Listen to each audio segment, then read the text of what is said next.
This program deals with themes of an adult nature and is intended for a mature audience. The KTPF Community Talk Show is sponsored by Cregenhos Castle, South Wales, one of the most haunted castles in Wales. For more information on ghostly and ghastly events, including fright nights, all-night investigations and hen parties, visit www.mosthauntedcastle.com. 5, 4, 3, 2, 1.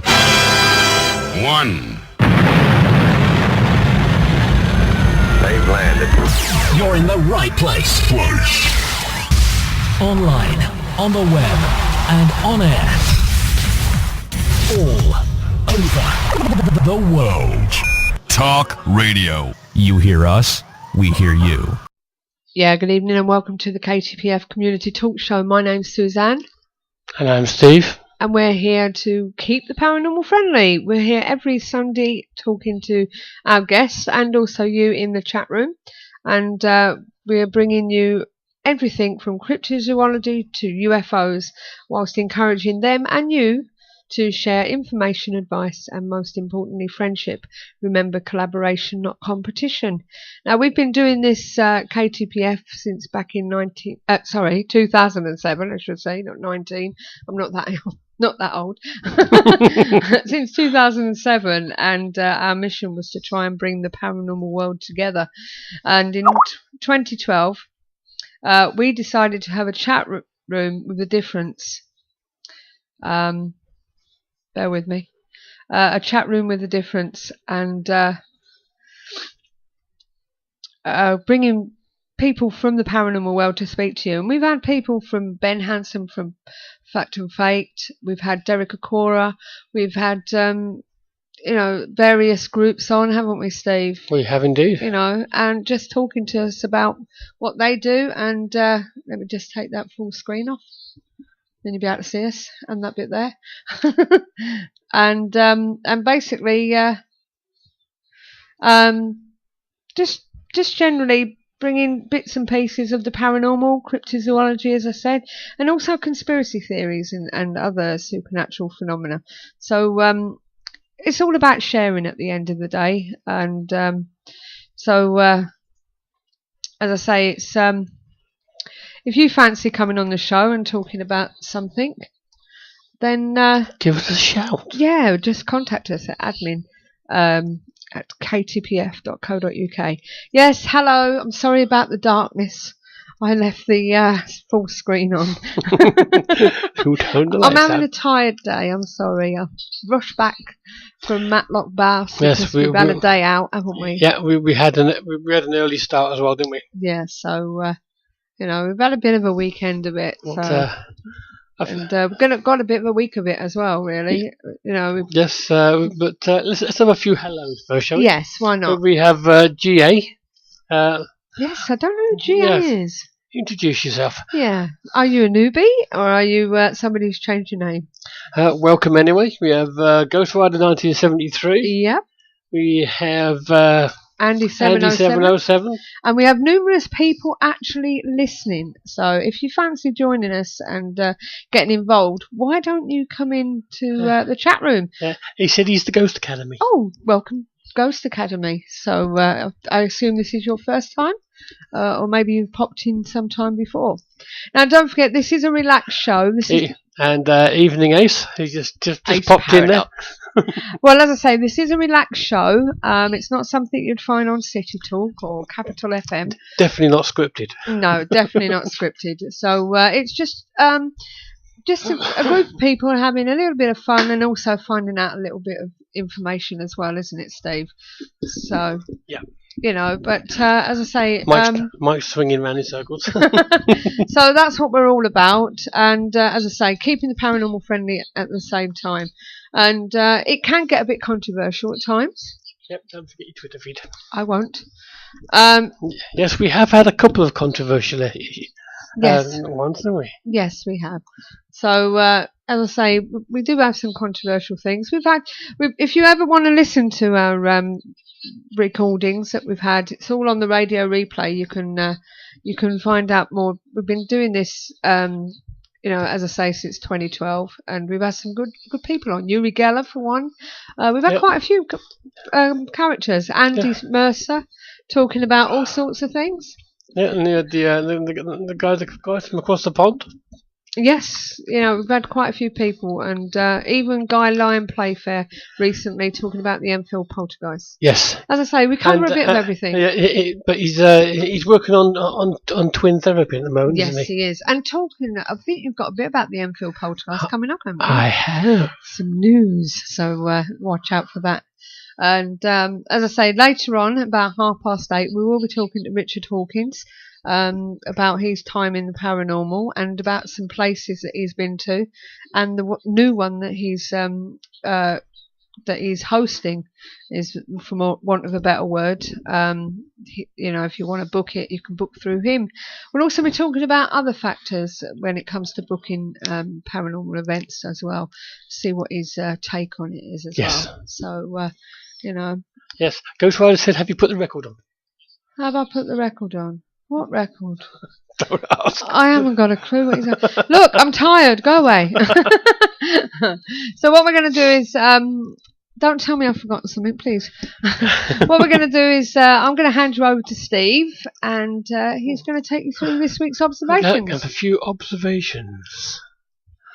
And if I can get my mouth to work, I'll even copy and paste a link in there so you can have a quick look yourselves as well. Yes, you said you've got last week's show running on the ticker. Oh, let me sort that out then. You don't want James Rink again, do you? No, don't think so. Oh dear. Here we go, I'm sorting it now. Right, here we go. 15-ton prehistoric shark captured off the coast of Pakistan. Okay. How's that? This was published on the September the 23rd. Karachi, a giant prehistoric shark previously thought to be extinct for more than 20 million years, has been captured by local fishermen off the coast of Pakistan. Reports the Islamabad Herald this morning. Islamabad. Okay. Yeah, okay. The giant creature, first thought to be a great white, was rapidly declared by experts to be an unknown species of shark, as its great weight and size were unheard of. Analysis of the teeth suggests the shark to be a parent of the megalodon. Now that's a big shark. An extinct species of shark that lived approximately 28 to 1.5 million years ago during the Cenozoic era. He's back with these big words again. I'm bound to have got that wrong. It's like sea creature.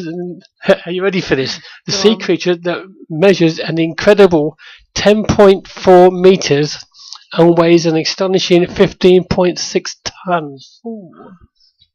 Is the largest living shark ever caught to date. Great white sharks reaching an impressive 7 tons at full growth. A size that is no match for this giant prehistoric shark that can reach an imposing 20 meters in length and possibly weigh up to 30 tons, depending on estimates. This is an incredible opportunity to work on a real specimen instead of trying to figure out the whole picture from different fossil composites, admits Smithsonian paleontologist Jeff Mayer, visibly enthused by the discovery. I bet he was. The specimen was revealed to not be fully grown and is estimated to be 2 to 3 years old, and already twice the size of a full-grown white shark, which takes 5 years to reach its full growth. A quick autopsy revealed the creature lives under great depths, feeding on giant squid and other fish not commonly found near the surface, which makes the discovery even more incredible to experts. The giant sea creature had a total of 276 teeth in its jaws, spanning 5 rows, with its biggest tooth measuring an incredible 15 centimeters. Wow. Yep. That's big. That's half that. That's a 30 centimeter ruler. Bloody So it's hell. half that side is one tooth. God. that is one big tooth. Definitely. Okay. Now, I don't have a link for this next one, mainly Okay. because when I clicked on it, it just went to a page full of rubbish. Okay. But it says Kate Hudson goes all psychic, says she can see dead people. Kate Hudson has revealed she can see the dead in rather strange interview with Alan Carr. But it's not just Kate that has a sixth sense. Her mum, Goldie Hawn, has it too. Me and my mum, Goldie, can see dead people, the 35-year-old told Alan. It's not really seeing, it's feeling a spirit, a fifth energy. I believe in energy. I believe our brains can manifest into visual things. Okay. So there you go. That's also what could be some of the paranormal we're seeing. Yes. We're picking up on the energy and making the manifestation ourselves. You never know. That's when we're seeing ghosts, maybe. Just maybe. What's next? I have a ghost. You have a ghost? I have a ghost. Okay. I have a ghost in the pub. And he says, so is he. Finally. He's finally got a ghost, Andy. Good on you, my son.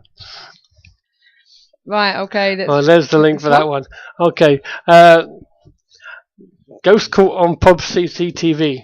Ghostly goings on at a Folkestone pub have been captured on CCTV by pub landlord.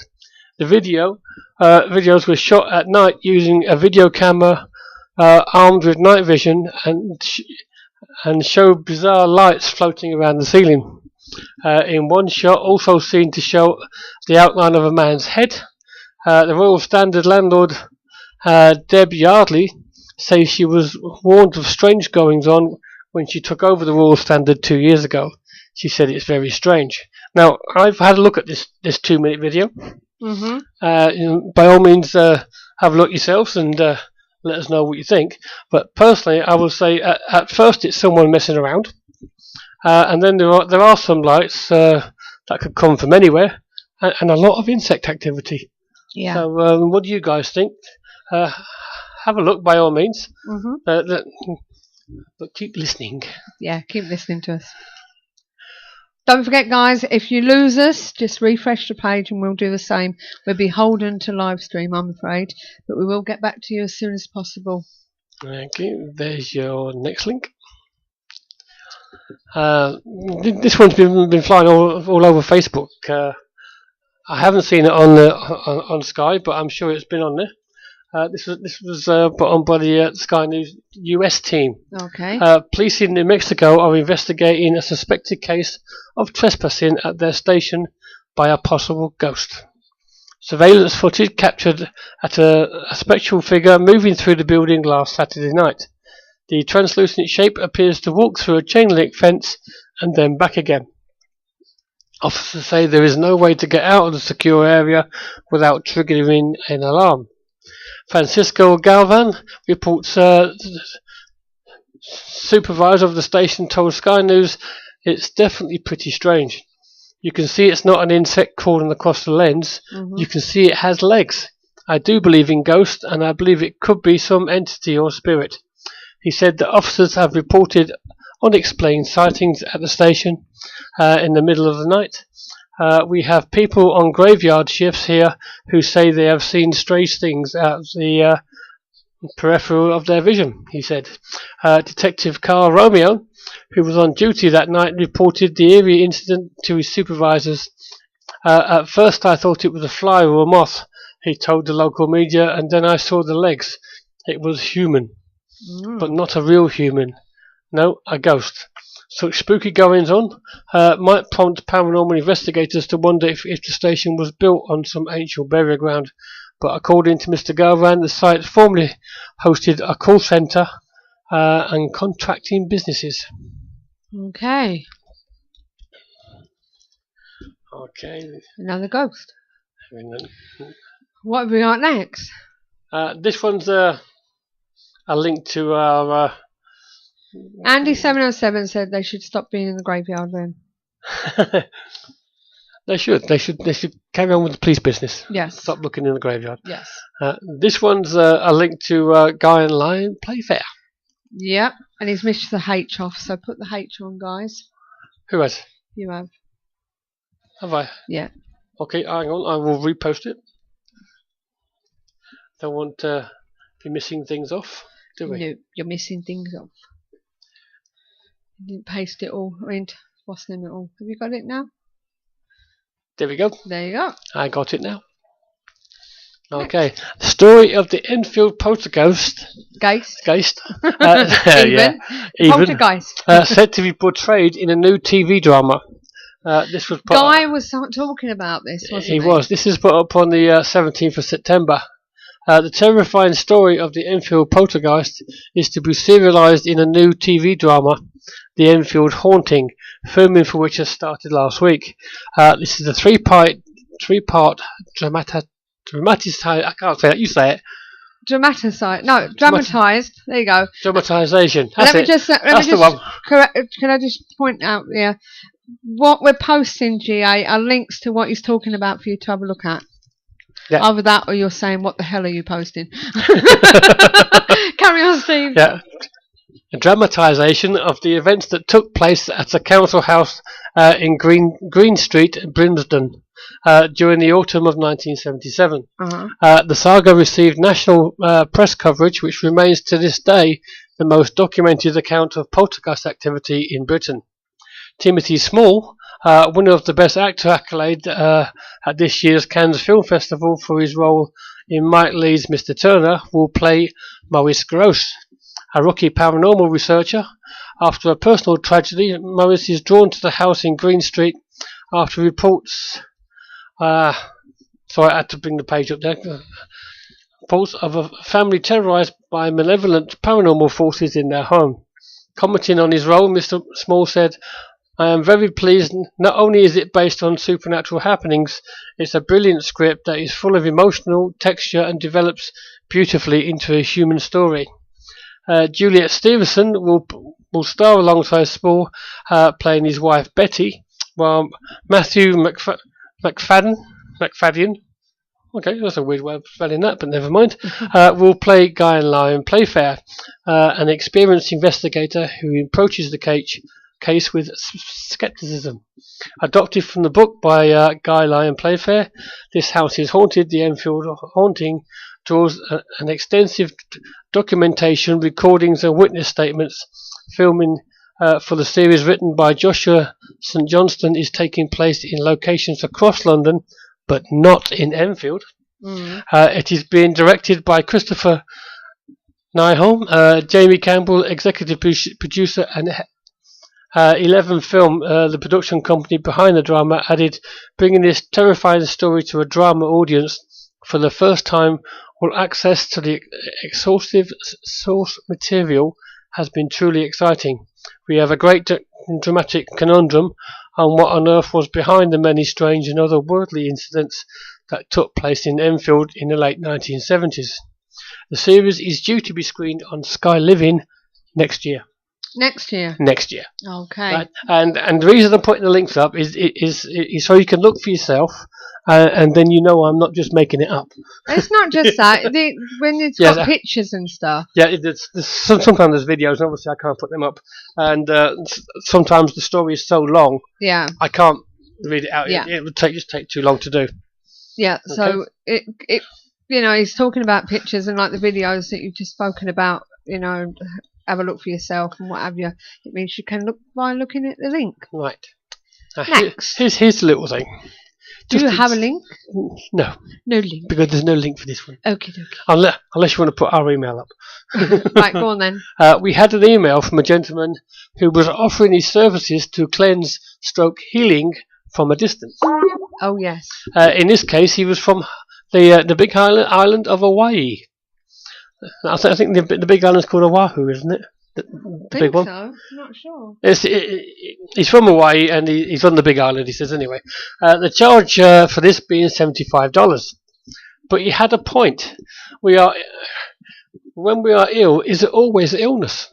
Or could it be little bits of energy picked up on paranormal investigations that could be making us feel depressed, maybe not sleeping? I know every now and again when we smudge the house ourselves with white sage, we do sleep better. and generally feel better in ourselves. Now, some of you will say this is a placebo effect, but it does that matter if it actually works? Yeah. What's your opinions, guys? Yeah.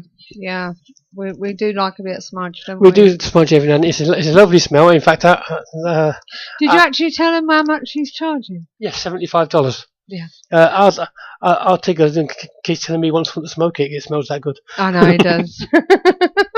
Well, there you go, guys. That's the observations for this week. It must be the smoke or the smell of the smoke that gives us a good night's sleep. Then, you know what I mean. So. Well, Andy said it is placebo, but it works because we believe. Yes. So. And apparently, it is wahoo wahoo. Oh no, wahoo. Wahoo. I don't know where Andy's going. That don't sound right. Wahoo. Woohoo. Woohoo. Right, okay. Are you going to sing the rest of that song or what? Send the link to your face. Right, okay. So John sorted out the link. Thanks for that, John. He seems to be having problems with links for some reason. He sent the link to the Facebook, has he? Okay, I've just accepted you on my Skype, Marky Mark, and I will mention you when his nibs comes on. Right, okay. While we're waiting for our past 8, because I told him that's when we'd contact him, we went to have a look at another venue last week, didn't we? We did. And it was... he's laughing at me calling him his nibs. Yeah, and Andy's saying the connection is very slow. Right, okay. Not guilty. We didn't do it. We went to a place called the National Emergency Services Museum. Now, we've done this one before, but it was called the Fire and Police Museum. Apparently, on the 1st of January this year, it became national after many years of hard work. And it's a place that holds over 40 vehicles on its site, police cells, and lots more. There is something for everyone here at the museum. Now, the museum itself is on 3 floors, is it? Yeah. Yeah. You've got the ground floor, which has got the courtyard. It's got the courtyard, where there's lots of vehicles. Yeah. There's an area at the back there where the police vehicles are. Uh-huh. There's through the archway into the building on the other side, you've got a lot of the old fire engines. Yes. And the other end, you've got the police cells. Yeah, and the police cells. And of course the cafe hub area. Yeah, and when you go upstairs to the top floor, apart from a lovely display of a model railway, which is really big, you can actually walk round it, sort of thing. It's in a glass case. The other end of it, there's many rooms off there, which were actually the firefighters' bedrooms, wasn't it, Steve? Yeah, there is actually one that is actually set up as a firefighter's bedroom. Yeah.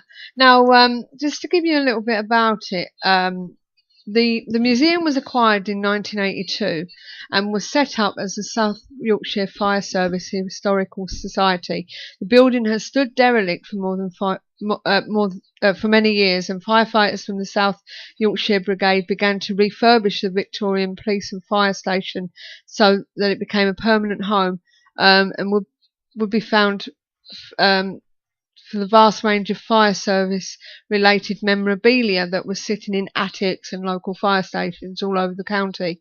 And by August 1983, the museum was ready to open its doors. Though much work had been done, there is still a tremendous amount to be done to restore all of the rooms to full use. Incidentally, the first job ever tackled was the eviction of squatters in the shape of flocks of pigeons. Now, the building was, let's see whether it tells me here, the building was actually opened in 1900 and combined the police and fire station. And as I said, it was one of the UK's first purpose-built stations of its kind. And it was built at the time of Sheffield's Police Fire Brigade. In 1929, after using the building for nearly 30 years, the fire service moved into a now much larger fire station at Rockingham Street.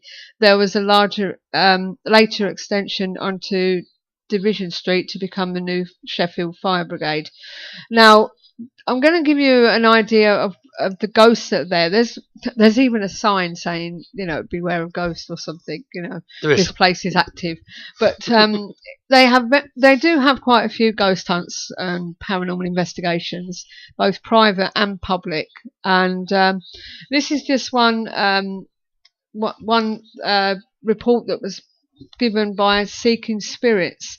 During our many paranormal investigations at the museum, we seem to uncover new facts every time we hold a vigil on these premises. I would be unfair to visitors to reveal too much in-depth information about our spirits, but many things repeat themselves to many of the other ghost hunters. Coincidence? I think not. Throughout the museum, we have discovered facts on at least 6 spirits. There are many more, but it's the strongest ones that we have the most knowledge about. The top floor. This area is used to be the firefighter's bedroom. Where the building first opened, we have had quite a lot of activity in this area. Our first ghost is of a child who will swing on the back pockets of jeans to see if the wearer has any sweets on offer. The second spirit is an audible one called Brian. That just gives you an idea what's up there. The middle floor, usually in the Great Hall of Firefighting, which is a display area with medals and stuff, and also uniforms and things like that throughout the years.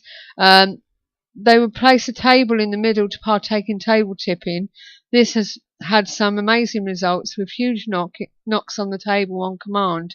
The table then takes off around the room with little contact to it from our guest, and then hearing footsteps walking across the room above where there's nobody upstairs. The outside areas, which is where I said where we said that the vehicles are, this is a place near the road, and we do experience some road noise. We have noted small stones being thrown at us, and there is always a feeling of eyes watching your every move. In the police station, there is said to be a powerful spirit, what's known as what's said to be a murderer rapist, isn't it, Steve? And he likes being called Cain, yes. Apparently. They're not sure whether that's his actual name, but this name Cain has come up by so many different people. It's come up, and they can't find any actual proof in the records of somebody called Cain. But they've had numerous groups come up with the same thing. Yeah, but if you call out for Cain, he seems to respond. Yes. Although his home is the end cell, they feel that he never spent any time there whilst he was alive. We seem to think he has just called it home. He has quite a fascination for women who are of heavier build, and has been known to stroke his finger across the throats of women guests, and sometimes he has attempted to strangle certain ones. So it says we then have a final spirit who is a ghost of a stronger character. He will keep Cain in check along the corridors of the cells and won't let him wander from the corridor. So that's just some of the stuff that's Can I just say that when we did it in 2008, we actually picked up on this character. Yeah, but we never had a name. That likes to strangle women. Yeah. And we did set it up and try and get him to do that, but although we did get people feeling a bit iffy in that cell. Yeah. And there was a few things happened, but like you say, we didn't have a name. No. But we did pick up on a spirit that wasn't very nice. Yes. So, and we thought after not being there since 2008, we think it's time we went back. And can I just say, we also picked up on what we would call a malevolent spirit, or an angry one, or whatever you want to. Somebody not very nice up on the top floor, around where the train set area was. But apparently recently we've heard that that's supposed to be a demon. Yes, apparently a certain production team went there, and from what we've heard, it was aired on last week. This is actually hearsay because we haven't actually seen it or anything. And people have been telling us that apparently it's a demon that's up there. So demon my foot. I knew there was something wrong. With my foot. You've been kicking me up the backside. What's wrong with my demon foot? I don't know, but yes. So your demon foot. Yeah. He's obviously coming halfway through the conversation, I think. My left foot. My left foot. But no, it apparently is a nice that was a really place good to film. go to. So we're going to give it another try and see what we can find out. Yeah. So on that note, we're going to be talking a bit more about other places in the Stoke area and wherever Richard's been. I'm going to see whether he's available. Do we really want to know where Richard's been? Do we really? I know, this is the point. So, Marky Mark, do we really want to know where he's been? No. Let's see whether we can get hold. See whether he's ready. Are you ready? Are you? Can you turn your speakers down? No, he needs to mute the show. Oh, mute the show, rather. Hey? Can you mute the show? How are you? I'm fine. Can you mute the show? Yeah, hang on. I don't know how to do that. Yeah. Just hit the little speaker there. It will take the sound off. I can't hear it. Don't press that one. You can't hear what? I can't hear myself coming back to me. Yeah, we could when we started. Yeah, so I think you might have done it. Good I've evening. turned the computer off. Good evening. How are you? How are you? I'm. Right. Have you been listening? Was you listening to me then? Yeah, I was. Sorry. Right. Well, first of all, I've got to give you a message. Marky Mark says hello. Tell him hello. He should be sat here with me, and he's not. Well, he has suggested that I contact him via Skype. So, is he part of your team then? He's part of the film crew. Yeah, Marky Mark does all our filming and all our YouTube stuff for us. Right, okay. Well, he said he's there in spirit. Yeah, well, we can always drag him into the conversation as well if he really, really wants to. Well, yeah, he's fun to have on, if nothing else. Now, Richard, how long have you been in the paranormal, babe? And Aaron's just popped in. Oh, I see. Good. How long? Yes. 1995 I started out. Really? Yeah, long time ago. God, what was you with a group then? I started off as most people do, going on a couple of public ghost hunts. Yeah. And I thought I can do this better than that. so I set my own group up in '95, and kind of kept going from there, really. Right, and now you are Staffordshire Paranormal Investigation team. We are, yes. Otherwise we are. Spit, yeah, the famous spit that everyone seems to know about. Yeah, that's them. So, was it an intentional having that, or did it just happen and you thought, oh yeah, it's spit? We went through a variety of names we were going to pick, and I kind of wrote them all down as you do, and saw the acronym there and thought, oh, we'll have that. That's brilliant. Yeah. So I got a lot of stick for it at first. People were saying, "Oh, it's a terrible name," and I went, "Yeah, but it's one you're always going to remember." Yeah, true. Yeah. And they do, so it works for me, you know. Well, this is it. Well, tell us a bit about Spit. Who's in the team and everything? Who's Spit? Oh, who are we? We're strange people. I don't think you know any of my new team, actually, do you? I have Jade, the lovely Jade, who spoke to you before. Mm-hmm. Say hello, Jade. Hello, Sue. I've met Jade. Hi, Sue. Hi, Jade. You call her Sue if you want, though, Sue. It's up to you. I have Mitch, James Mitchell. Who, say hello, Mitch. Hello. Hi, Mitch. Hello, Sue. You all right? Yeah, not too bad.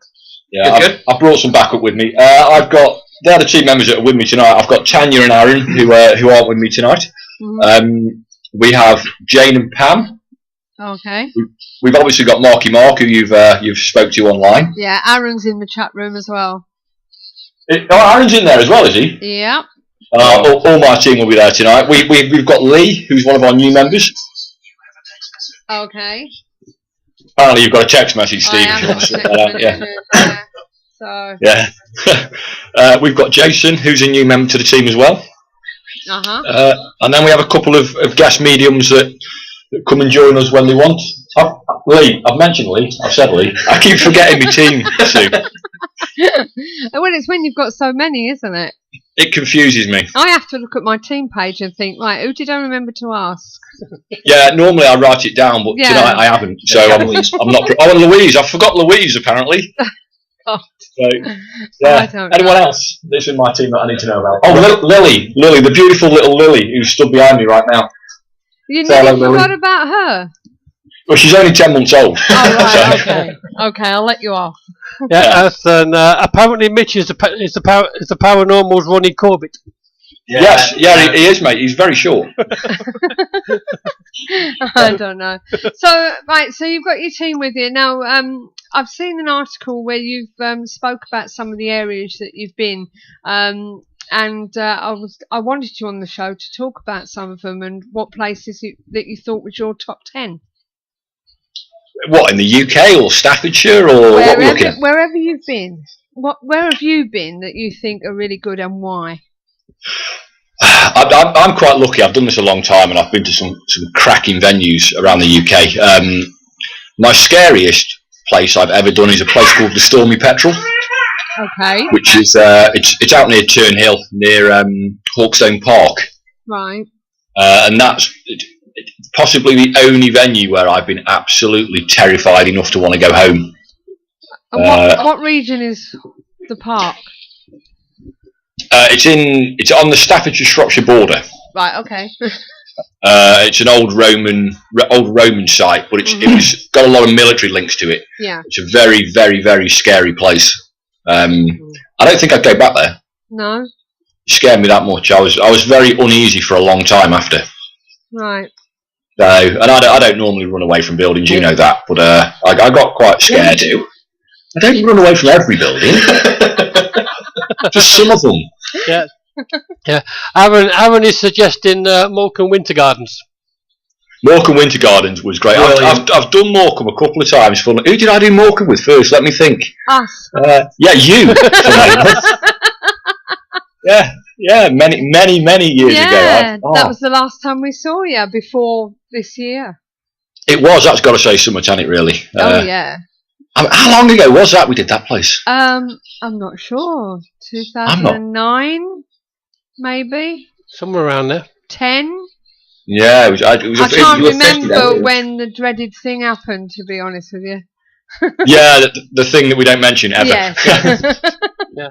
But no, it was a while ago. Yeah, and Mark and Aaron is saying that the block's getting up there. Yeah, well, we're going to talk about the block individually in a few minutes on its own merit. That's another subject. Okay. I want to know about these other places now.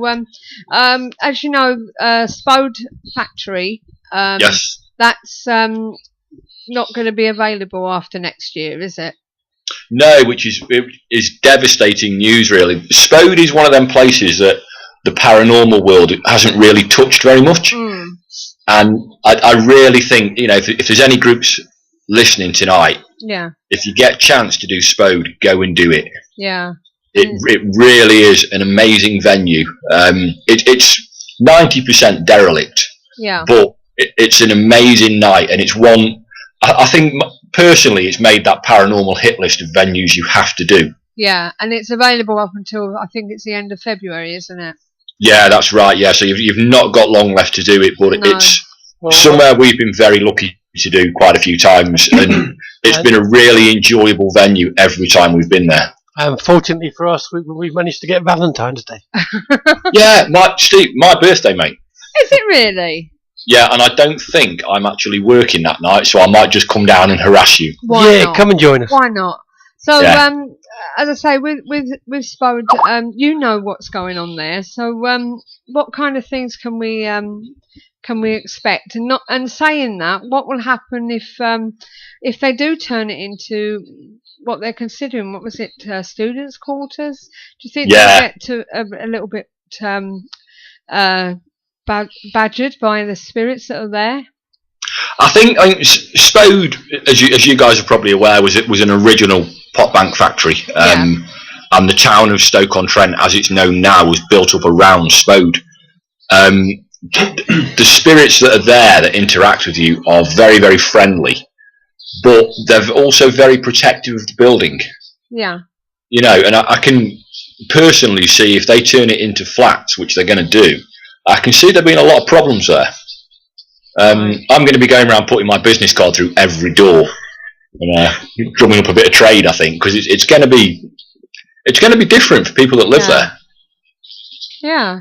You know, and it's the kind of place you guys are going to love it because there's such a mixture of energy there and a mixture of history there that for mediums especially, it's amazing to be able to sit in the Copeland room where Copeland China was displayed and be able to regress back and actually see it properly. Yeah, yeah. You know, I mean, we have a question, Richard.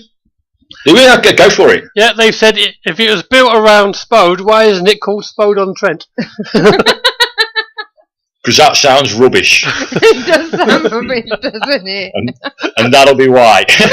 I don't know. Well, Marky Mark loves you, and he said we can pull him into the conversation if you wish, but he says you're really doing well. You're normally shy. Well, because it's me, you're not shy, are you? You know us. It's like talking normally. I feel it. It's just like we're stood outside the block again or back on Pendle Hill having a chat. Yeah, why not? So, you know, are you doing Pendle Hill again? No, it's a hill. You're not going? No, it's a hill. It and is it's cold. A hill, isn't it? It's a hill. I get really frustrated, and I'm sure we'll get onto this in a bit, when groups charge. I mean, when I did it with you guys, we did the Pendle Hotel, and then we kind of went to the hill as a bit of an extra. Yeah. But that was a charity event, wasn't it? Yeah, we did the charity up there. I get very frustrated when groups are charging 35, 40 quid to go and walk up a hill. Yeah, that's a bit of a hill. Did you walk up with Steve? No. That was another time, wasn't it? In my mind, doing that hill in any kind of bad light is a major health and safety hazard.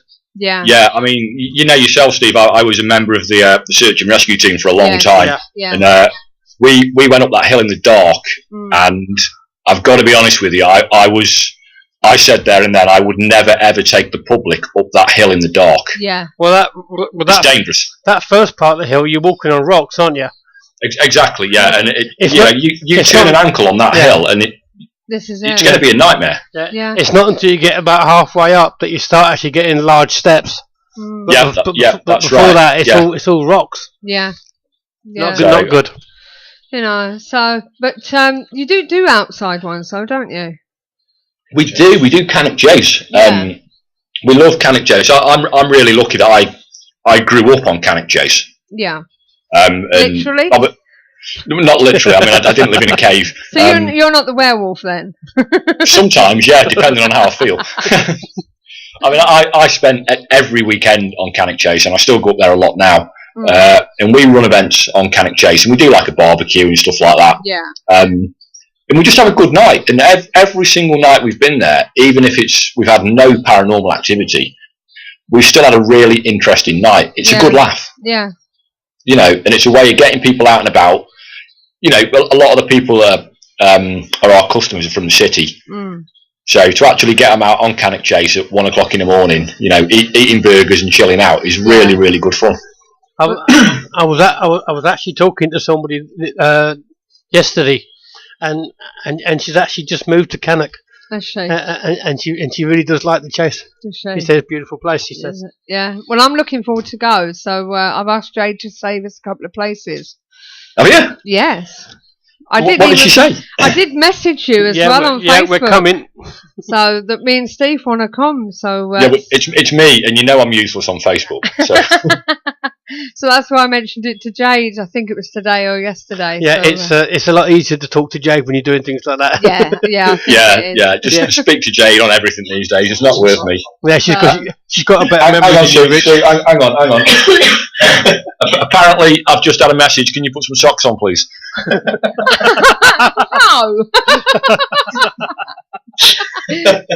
Why?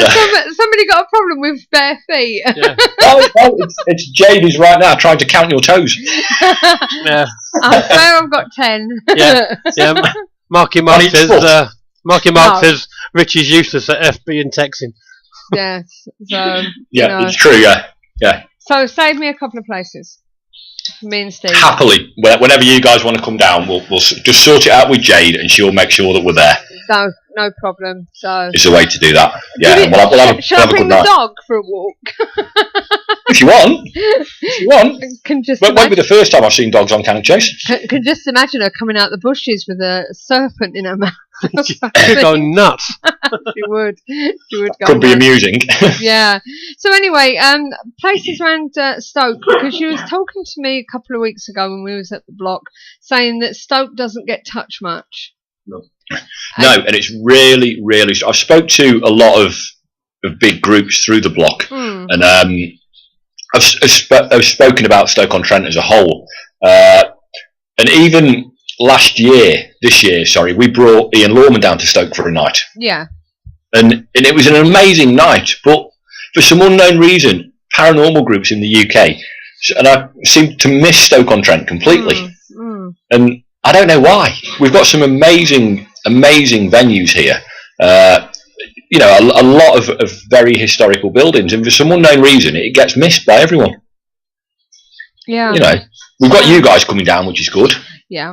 I'll enjoy that. And now and again, a local Stoke team will do a Stoke-on-Trent venue, but that's about it, really. So, what kind of places have you got in Stoke? We've got some massive town halls. We've got 3 really good town halls that we do. That are, one of them, Hanley Town Hall, has got courtrooms in it. It's got prison cells in it. It's kind of a mini galleries of justice. Yeah. And it's really, really interesting. Stoke Town Hall is absolutely massive. Yeah. And that doesn't get done. Apedale Mine, which is a big drift mine. Oh, right. That's kind of getting done now. We started doing that 3 years ago. We brought that onto the paranormal market. Yeah. And that's slowly getting done. But there's a lot of venues in Stoke. Pottery Shopping Centre, we were lucky enough to do that one. That was for a charity. That was for the neonatal unit over at Stoke. Right. Andy707 said he did a location there a few years ago. Used to be a post office. Do you know anything about that? Be interesting to find out whereabouts in Stoke it was. Yeah. So. Yeah, there is an old post office up near Burslem that he might be on about. That's the only one I can think of really that in Stoke would fit that description. Yeah. So. Because there's a leopard in Burslem, isn't there? Yeah. Which you haven't done. No. Sarcastically says no. Yeah. Well. No, I haven't done the leopard. Well, unfortunately, I never will. We've done it a couple of times. Yeah. Last time we went with another team. Another team. And, what was your thought on it, Steve? The last time we went, wasn't keen, was he? Wasn't keen. The seller was still very active. Yeah. But wasn't that keen on the rest of it. No. I sometimes have to look at venues on a commercial level, and the leopard for me isn't commercially viable to do. I'm not very keen on doing pubs these days because of the late licence and everything. No, I'm not either, to be honest. And unfortunately, with the leopard, it's right in the centre of Burslem, so it's busy. Yeah, which is something that Andy was saying, that he can't remember where the place was, but he says he's sure that there was a pub or nightclub next door which ruined it. So I know the one you're on about, Andy. And to be fair, bud, now that Burslem has kind of become a bit of an epicentre for the nightlife in Stoke-on-Trent, it's really not worth doing anymore. No, I see. So what kind of things can we find at Hanley then? Hanley's very, very, very interesting.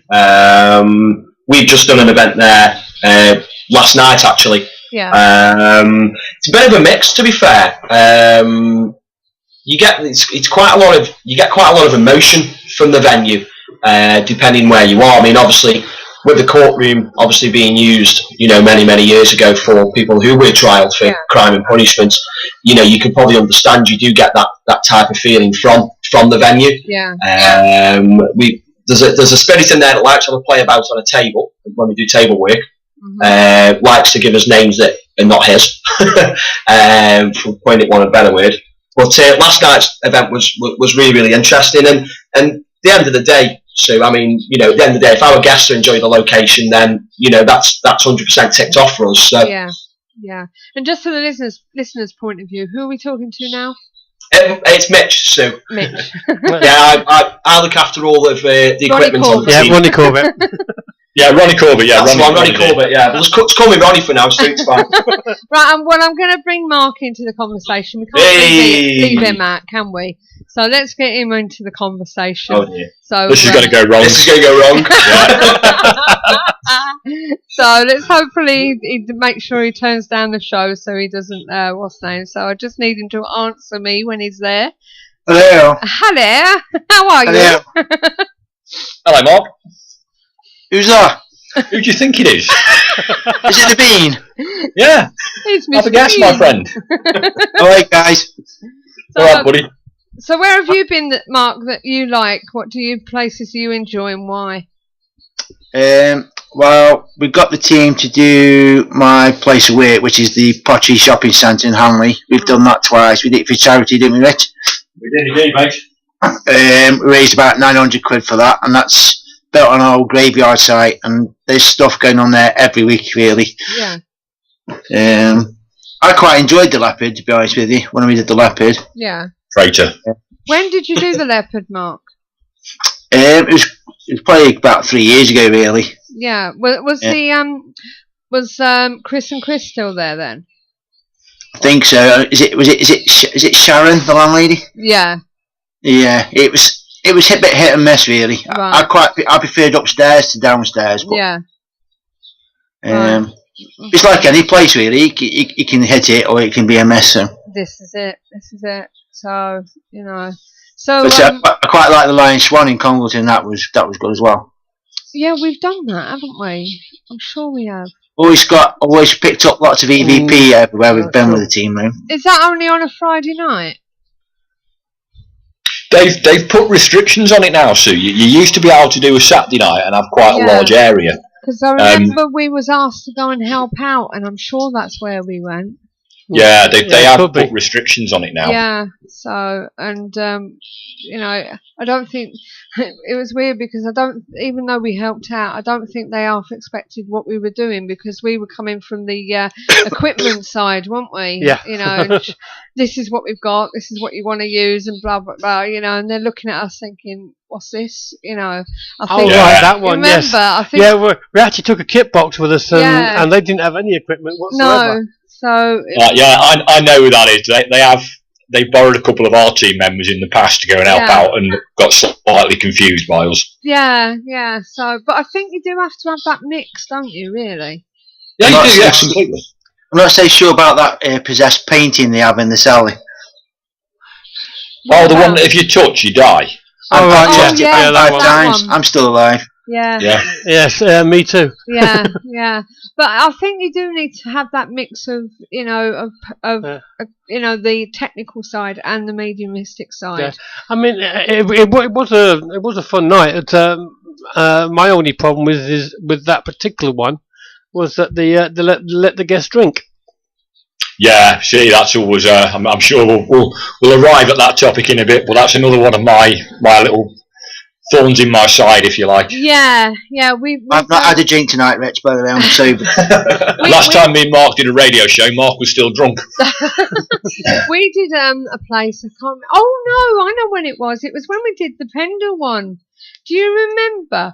He opened the bar and he wasn't impressed that I said nobody was allowed to drink. Yes. I remember that very well. He was not happy. He was not, was he? And he was saying something about, he was moaning at a couple of his punters he had in there. No, they're not allowed to drink, you know what I mean? And always sat in the other, and I thought... Yeah, I think, he wasn't cheap.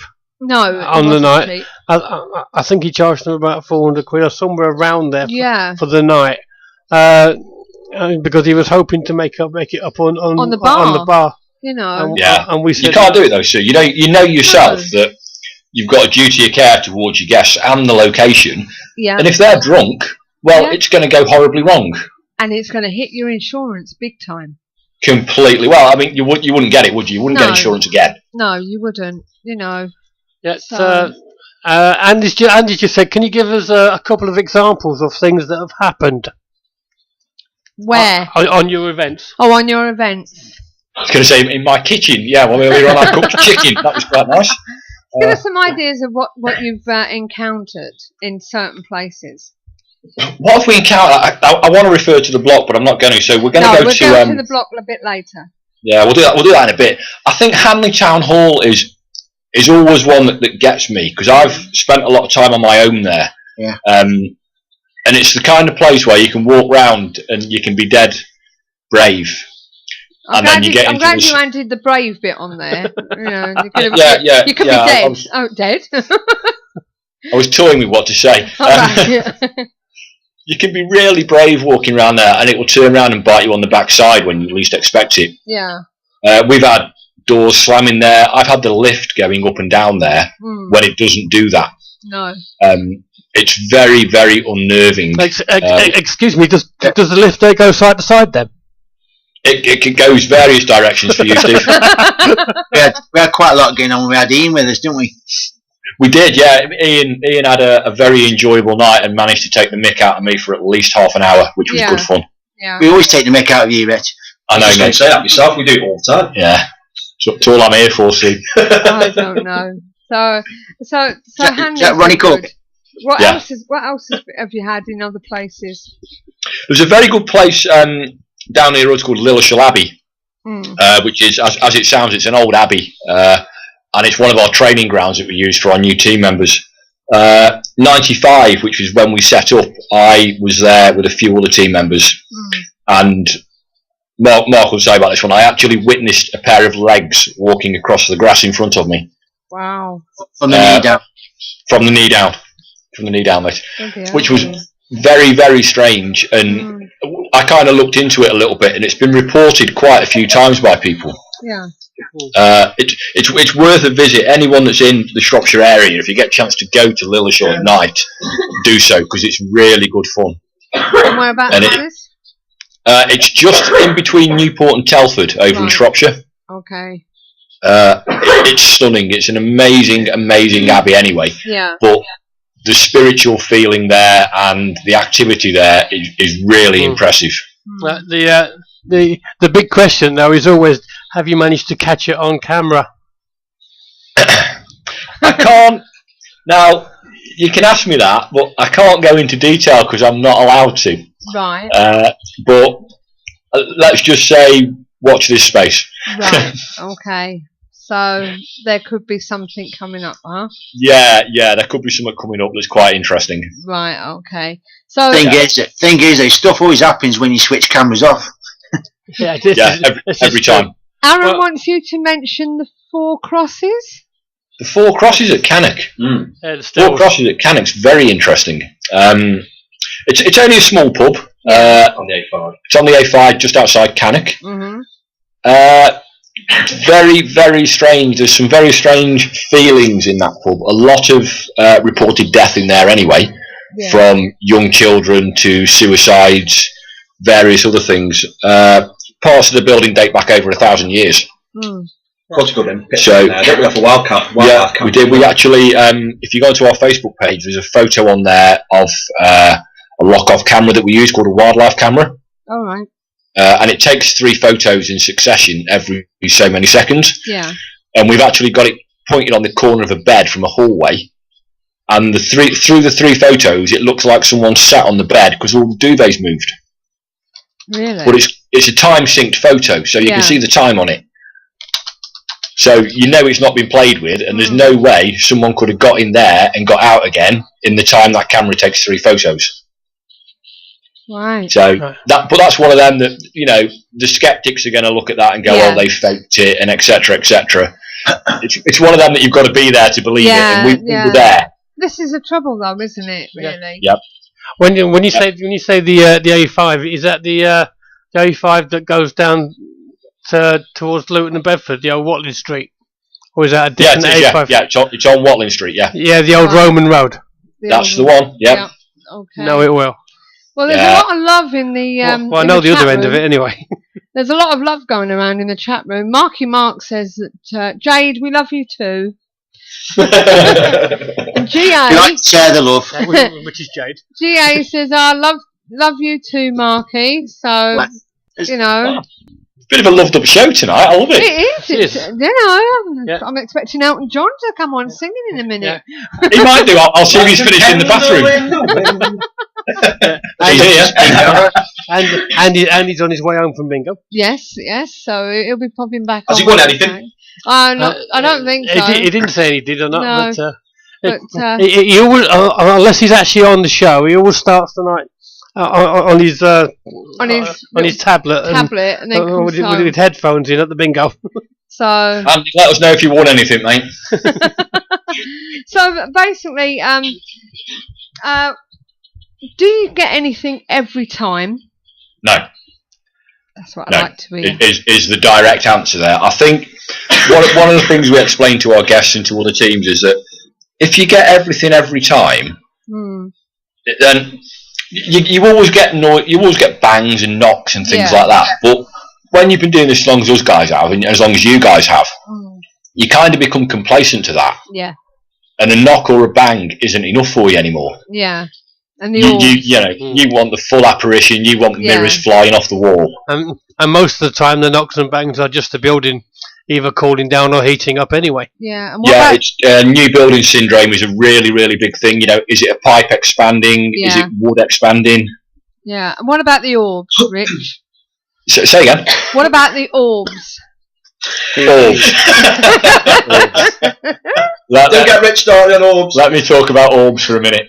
Right, that's my input on orbs. It's dust to fly to spider. The only place who genuinely now that I have seen an orb is Tutbury Castle. All right. And I saw it with 3 other people with my naked eye. Right. I think that's the best way to see it. It's the only way to see it. Unfortunately, you have no proof. No, this is it. No, since digital cameras came out and things like that, it's we can all take a photograph right now with our iPhone or our Android, and we'll get an orb on it. Yeah. Right. Well, one of our team members, Tigger and Andy, we was at doing a private one when we was in the middle of a football pitch. Yes. And he saw his first ghost light.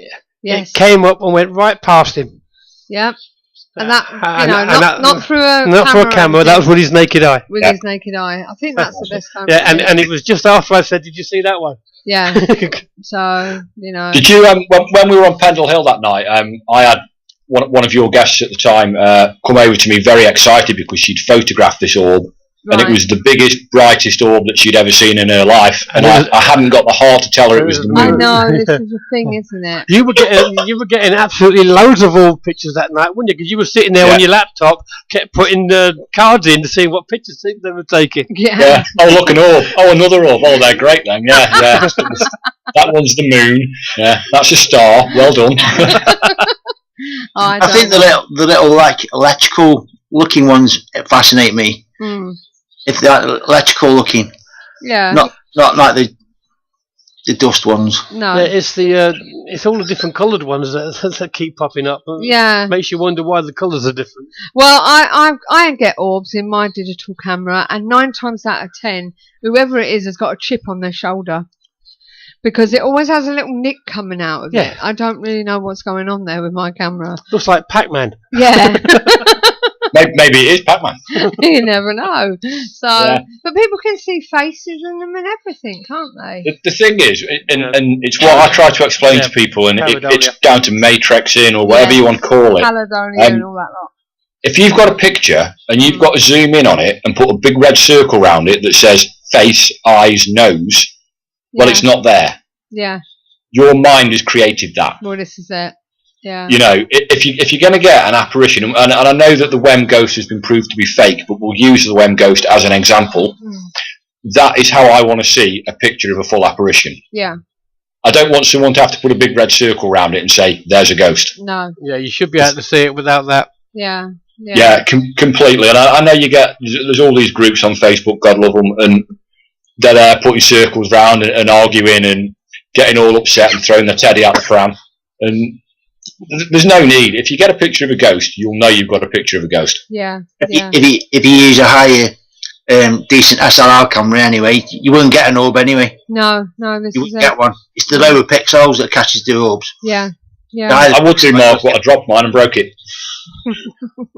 I don't know. What we're going to do is we're going to take a quick break while I play this advert, and then we'll be back with you in a moment. Okay, so we'll be back with Richard Hawkins and his team in just a few moments. See you in a minute. The Paranormal Intelligence Gathering Services Ghost Store is a one-stop shop for all of your ghost hunting gadgetry needs. Run by ghost hunters for ghost hunters, the shop is filled with all of the latest in investigation equipment, shipped in from all around the world, from high-quality digital dictaphones to EMF pumps, infrared illuminators to laser grid pens, CCTV equipment to data loggers. All of our equipment has already been imported, so you can buy it safe in the knowledge that there will be no hidden costs. And with our postage promise, you'll never pay more than the actual postage price. So visit www.the-pigs.co.uk/ghost store. Yeah, that's some words from our guys down there in East Sussex. But we're here tonight talking to Richard Hawkins and his team from SPIT, Staffordshire Paranormal Investigation Team. Hello again. A good old friend of ours and his pals that have been doing investigating since around about 95, wasn't you saying, Rick? Yeah, actually, I've checked. It was September 1995. Really? Showing his age, so he's getting grey. I did notice that last time I saw you. So that was why I went grey, Sue, because it was the last time I saw you guys. Oh, thank you very much indeed. That's all right. So anyway, Rich, we've talked about, we've touched on the fact that insurance and stuff. There's been a lot of talk now that you're a first aider, aren't you? Yeah, I am, yeah. And there's a lot of places that are actually starting to ask for this sort of thing. They didn't used to do it before. Do you think it's a good idea? I think any paranormal events company or any paranormal team that deal with members of the public should, without question, be complying with legislation and have things such as first aiders. They should have people trained in food hygiene, in health and safety. You know, the list is ridiculous. There is a duty of care towards these people that buy tickets off you. Yes, definitely. You know, and if you're not fulfilling it, if you read the small print on your insurance won't be valid. No, this is it. And someone could get hurt, Sue. Someone could get really hurt. Oh, yeah. And if you guys are out on Pendle Hill, which we raised earlier on, and somebody gets hurt there, they could die. Well, look at the lady at St. Breville's. Yeah, St. Breville's Castle. We did a 48-hour at St. Breville's Castle. Yeah. And we had a woman that was that poorly that, thankfully, because we got a paramedic on site and a trained nurse on site, we were able to deal with her. But I actually thought she was going to die. Really? And it was purely down to the training that our team have got that we dealt with it. It come to a point, Sue, where Rich was actually planning where the air ambulance was actually going to have to land at one point. Wow. Yeah, and teams need to understand that they have this duty of care, and there's a lot of teams not following it. No, well, it's not just a case of taking them out on investigation these days, is it? No, it's not. I mean, why do you think it is that they're only just starting to ask for first aiders? I think my personal opinion is that the paranormal world, ever since I've been involved in it, there's been no regulation, there's been no legislation or guideline laid down. And I think maybe locations are becoming more and more savvy to this and going, actually, you need to comply with our risk assessment policy now. Yeah. You know, and people have got to start doing it. You guys came down to the block not so long ago to do a risk assessment. Yeah. You know, and teams have got to start doing that. And as a manager of a venue, if somebody says to me, we need to come and do a risk assessment, I go, brilliant, come down and do one. Yeah. Yeah. You know, and I'd rather people do that. I'd rather spend half a day down at the block and do a risk assessment with people and make sure that they're complying with the policies I've got in place for that venue. Yeah, well, this is it. You know, I find it's a lot easier to do it that way because then you can work out the pros and the cons, the hazards, what you expect from us, what we expect from you. Then you're not there on the night going, oh, can we do this? You know, or you saying you can't do that, blah, blah, blah. You know, it's a lot better, isn't it? I mean, us as a team, we've always done it for our own records. Yeah. But over the last couple of years, our insurance company is insisting that we do one for every single event, where it used to be generic, mainly because one idiot team sent somebody down some dark cellar steps without torches. Yes. Which again, Steve, that comes back to your duty of care, mate. These people are buying tickets from you. If you go on a cruise or a holiday, you know, and something happens, the holiday reps or the cruise provider or whoever have got a duty of care to look after your welfare. Yeah. You know, and we're not talking about get them a drink of water. No. They actually need properly trained people that can deal with an incident. Yeah. You know, and until we get legislation within the industry, which is probably never going to happen, there will be groups out there that will cut corners, and they're the groups that cause problems for reputable companies, but also potentially damage locations. If someone got hurt at the block, the HSE would just close it down. Precisely. You know, and then I've lost, you know, my income and my building because a team couldn't be bothered to make a bit of an effort. No, this is it. I mean, from our insurance company's point of view, they don't care. All they want to know is that we've noticed there's a possible hazard.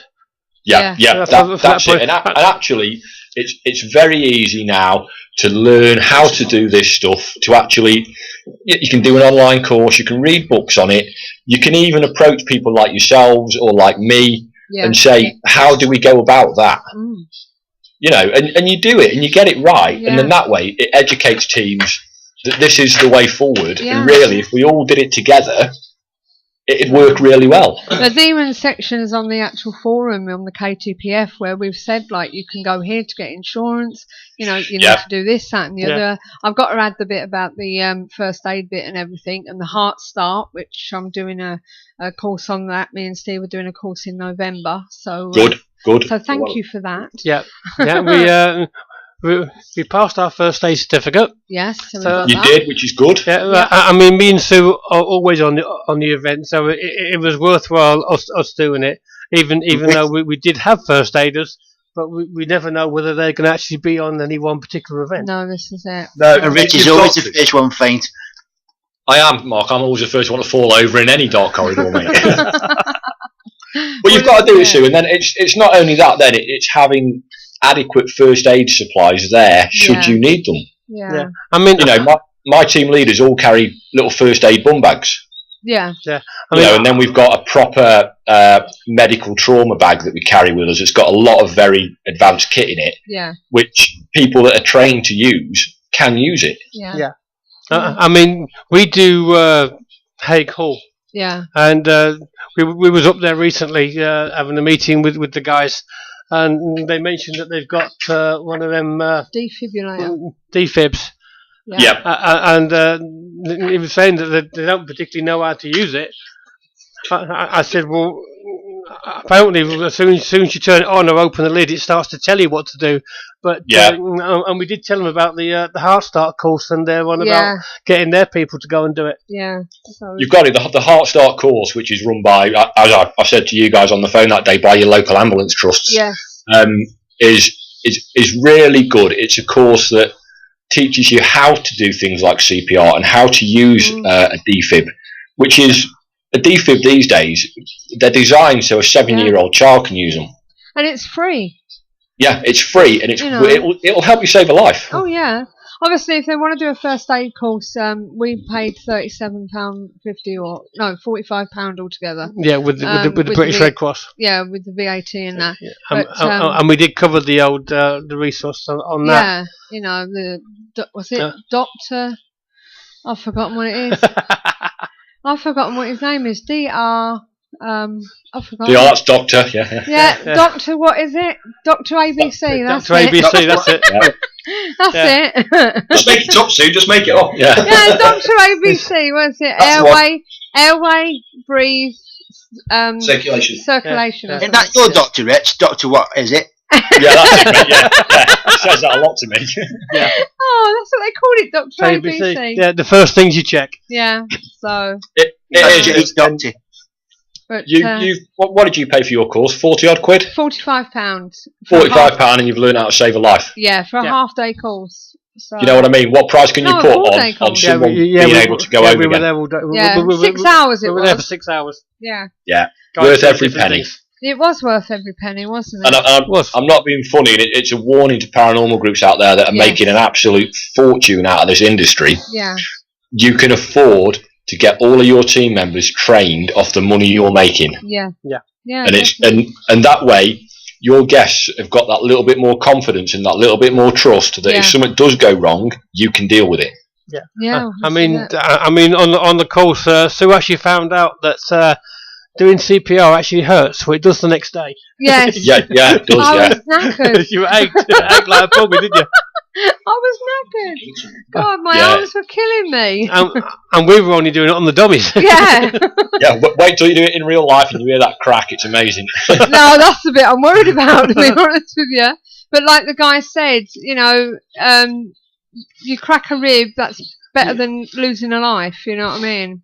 Yeah, every day, and it's something, you know, I've done in the past, and don't get me wrong, when you're doing CPR for real, it's messy and it's not nice and it's not pretty, but it's what you're trained to do, and you get on with it. Yeah, yeah, and I think it is something that's needed in this industry.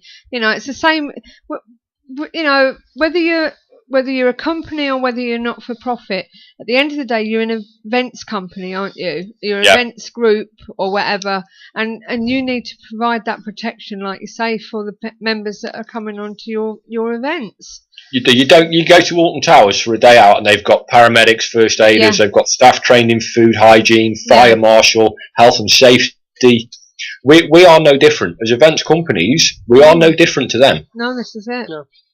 You know, and if you're providing tea and coffee and biscuits and refreshments, you should have food hygiene. Yeah. Costs 15 quid to do an online course. Right. That's it. It's worth doing. So, yeah. I mean, we used to have a fire marshal and well, we've still got a fire marshal. Yeah, but he doesn't come very often. No, he's not been coming for a while, but he's thinking about coming back again. Yes. And we did have a health and safety, so we've actually got to top up again. Yes. So, you know. But I end up doing the health and safety anyway. Yes. So your local fire stations, you know, if you've got a retained fire station near you, they will do you for a donation a fire marshal course. All right. And they will teach you. You know, they're not going to teach you how to put out the towering inferno, but they're going to teach you the basics. The basics, if there is a fire, get out the building, make sure people are all out and all this, that and the other, and call the fire brigade sort of thing. Yeah, which is really what every team should be doing. You know, we're not trained firefighters, we're not going to fight it, we're going to get our guests out, and we're going to keep everyone safe. This is it. Yeah. I mean, me and Sue have helped out quite a few groups. And it amazes me that how many of them don't actually have a list of how many people were there for the fire list. Fire list, yeah. We have a fire register, don't we? Yeah, so and there's been a lot. Check them in, check them out. I mean, one we went to, they actually went around asking the names on the night. Yeah. Because they didn't know who they had. Yeah. Yeah, I couldn't possibly comment. Well, we've got a couple of people that's joined us in the chat room. Viscount's joined us. Yeah, sorry he's late. He's just come back from St Mary's Guildhall in Coventry, doing an investment. So and also we had Jason75 popped in. He's been there for quite a while though, because when I took the break, he wanted a coffee. Somebody wanted a kebab and God knows what else. If Jason's buying the kebabs, then I'm having one. Completely. Now, I've held you back on it for a while, but we need to talk about the block. Now we do, don't we? now the block is a new building, really. It's not a new building as such, but it's new to paranormal. It's reasonably new to paranormal groups. Yes, and it's becoming popular, isn't it? It's very, very popular. Yeah. So, what is your connection with the block, first of all? My connection with the block, a guy called Mark Warrior, who runs a company called Urban 6 Airsoft, got in touch with me and said, I've got this building, do you want to come and have a look at it? And I went down and discovered the block. I was absolutely amazed by it. And Mark's not really had a great lot of dealings with the paranormal industry. Yeah. So he said to me, will you manage it for me? Right. And I went, yeah, go on then, why not? Yeah. So I sent a few emails out to a few people and said, look, we've got this new venue. Do you want to come and have a look? And I've spent every weekend there since. Now, why is it called the block for a start? It's called the block because that's actually its airsoft name. Right. And I decided to adopt that name for it because it's a name that everybody knows. Yeah, and to be fair, it suits it. Right. Okay. It does. It fits the building very well. So, what kind of history does this place have? The history on the block is amazing. It's just over 200 years old. It was built to service the brewing industry in Burton-on-Trent. Yeah. The history is different now. It was used in the Second World War to house troops that were going down for the D-Day landings. It was then used for British Army medical purposes. So we believe as like a triage centre for injured troops coming back into the UK. We've had deaths there, we've had fires there. We've had a fire there that burnt for 3 weeks in 1906. The road that it's built on, right outside the main gates to the block, was hit by 121 bombs, which destroyed a row of terraced houses. Ghost-wise, it's phenomenal. It is ridiculously phenomenal. So what kind of things have you encountered there? I won't tell you what I've encountered. I'll tell you what other people have encountered because that's probably better than what I've had. We've had thinking that this place is run for airsoft, so it's used for close quarter combat training. The guys that go in there run around with guns and explosives and all sorts of stuff. And we've actually had members of that group, if you like, run out in tears because they've seen things in that building. We've had, even last night, we had people witnessing 2 young girls running around in there who were believed to have died just over the road during the bombings. Yeah. We've had reports of a Polish soldier in there. Excuse me. I apologise. Reports of a Polish soldier in there. So what was that, Mark?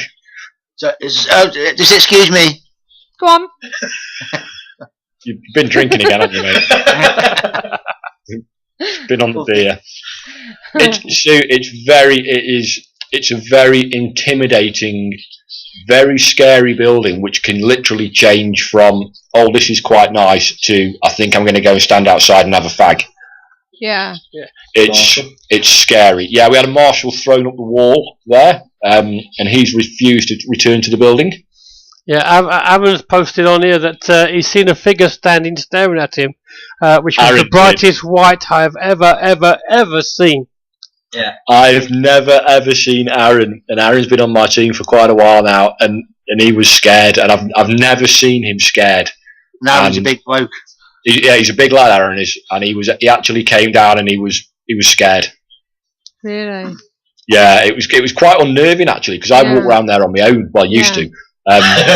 Don't anymore. But getting lots of EVP from there as well now. Loads. Yeah, we're getting a lot of EVP in one of the attic areas. We're getting some strange camera stuff from in there as well now. Right, so you find the more it's being done, the more activity that's coming out. It's decided to wake itself up a bit now. The more it's being done, the more active it starts becoming now. You know, I was there till 2 o'clock this morning, and I've got to admit, activity-wise, last night was phenomenally good. Yeah. Do you get any poltergeist activity? Yes, we do. Yes, we get actually last night, and someone asked me if it had ever happened before. A guy had one of these Xbox Connects set up in the attic area. Oh yeah. And he got it plugged into a laptop, and they came down. He set it all up, came back down. They did the safety brief, and then when he went back up to it, it had all been unplugged and turned off. Really? And he kind of came to me and said, "Has that ever happened before?" Yeah. And I said, "Well, probably in the 200-year history of the attic, no one's ever put a laptop and an Xbox Connect in there." So no, that's never happened before. But and it is dark up there in that attic. Yeah, for those people that have done Drakelow tunnels, it's as dark as Drakelow. Drakelow tunnels. Drakelow tunnels, oh, yeah. Oh, now there's a place. There's a name for you, yeah. Whoever did the risk assessment there got it wrong, didn't they? Oh, yeah. We didn't. We didn't. Yeah, our Dave that was with us at the time wrote a 3-page assessment on that, and something, and a page and a half list that we had to read out to everybody we went in there to. Definitely. When we did it, we walked around quite a bit of the night going, "What is that smell?" Yeah. And got through more biscuits than ever. God, I don't know. It is one place, I'd like to go back there, but it's too far for most of my team to go. So, but but as I say, where is the block? It's in Burton, isn't it? Yeah, the block's right in the middle of Burton on Trent. It's absolutely massive. Yeah. I mean, you've been there yourself. Mm-hmm. Its square footage, it is a huge venue. Yeah. And very enjoyable. Right. Did I remember you saying something about some more's being opened up? Yeah, we're looking at opening some other sections of it up next year if all goes to plan, which will then make it. I don't think, as it currently stands, you can investigate the block in one night. No. I think it's far too big. So much so that people are neglecting certain areas just to concentrate on the main areas. Yeah. And I think if we open up the other section next year, you're going to be looking at doing a weekend just to cover it. Yeah. It's like TARDIS. Yeah. I remember when you first took me around there to have a look, we encountered bodies and bombs. Which I must hasten to add, this is all for the airsoft people, wasn't it? Yeah. We'd like to move them to why Mark up, the guy who runs the airsoft, so when he comes in the next day, he's like, "That wasn't there before." Yeah. We do things like that to each other quite a lot. Oh, I understand there's a possibility of children in the building. Yeah, we've got a lot of mediums have been in now, and even last night we had just a normal guest that was there report seeing this young girl, and this young girl kept grabbing her arm. And I never tell people what's there, but what she described to me was exactly what quite a few mediums have described to me now. Yeah. And we have got the names of these children. We know how they died and where they died. Yeah. And we know the reason that they're in the block. Right.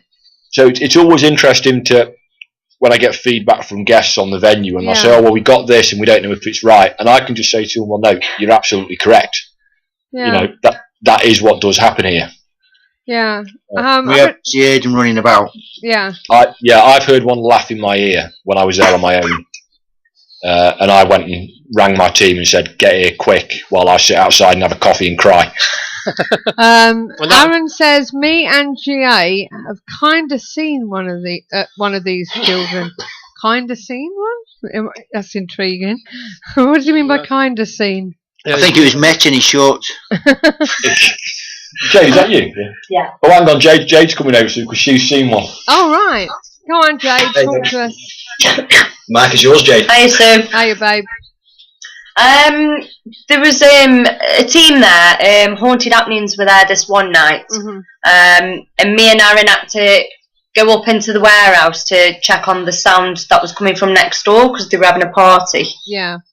And we were sat in the sofa room, and it was the room where there was me, you, and somebody else in there. Who's you? Do you remember when you came down? Oh, yeah. Yeah. When we were cleaning up that night outside. Oh, yeah, that's right. Yeah, there's Andy was with us. Yeah, Andy. Yeah, that was it. It was Andy, wasn't it? Yeah. And in that same room, Yeah. Directly in front of the sofas at the top end. Yeah. I could only describe what looked like a little girl peering around the door frame. Right. And it was like she kind of got pigtails. Yeah. But she kept like peering her head round and then stepping back in the other room. Excuse me. And when we asked her if she wanted to come into the room and play a game, Aaron heard what sounded like a high-pitched no. All right. So it was very, very strange. And at this point, Aaron looked at me and I looked at Aaron, and we both kind of said to each other, "Shall we both go in there?" Yeah. And we're kind of like, no, we'll just stay in here. Yeah, Jade, when you're sitting on the sofas, is that the doorway directly in front of you or to your left? No, it's the door directly in front. Yeah, because I know when we was there, I was getting a man on the one to the left. Yeah, he kept standing in that doorway. Yeah, where I'm saying the little girl was where I was sitting with my REM pod. That's where you was getting something. Yeah. Yeah, it was, yeah. And then after this little girl had kind of vanished, it just looked like there was a hand, which was kind of like waving us to go into that room. Yeah. But there was no arm and there was no body, it was just a hand. And that was at the point where me and Aaron were like, no, we're not going to go in there. Yeah. Because we just kind of got like a bad feeling that something was going to happen if just the two of us went in there. So we decided no, we'll go back downstairs instead. So what's the census of all the groups that have been there? They're longing to come back. Have they all had good nights? And and it's obviously getting popular. How many teams have you actually got coming in now? Because I know you was thinking of limiting it, weren't you, Rich? Yeah, limiting it didn't work very well. So got to be honest, because I'm turning groups away now. Right. Because I've got no choice. No. The block is booked. Yeah. But what I am doing is I'm monitoring the venue very closely. Yes. And if I'm at the block quite a lot anyway. I'm there more than anyone. Yeah. And I'm monitoring it. And if I notice a change for the worse in the block, then I will limit events there to one a month. Yeah. Yeah. And because I'm a very strong believer in not over milking a venue. Yes, yeah. But at the minute, the more teams we're putting in and the more energy we're creating within that building, the building is really waking up. Right. One thing we are doing is when teams come into the block and they kind of speak to me and say, "Where's good to do?" Yeah. I'm trying to vary the areas that they use. Yeah, yeah. So, because you know yourself, you're not going to do it all in one night. And I try and move teams around the building in different ways now. Yeah. So we're letting energy store up in areas. We're letting places have a rest, and it's working really, really well. But actually, event-wise, it's ridiculous. Yeah. I'm shattered. I need to go to bed for a week.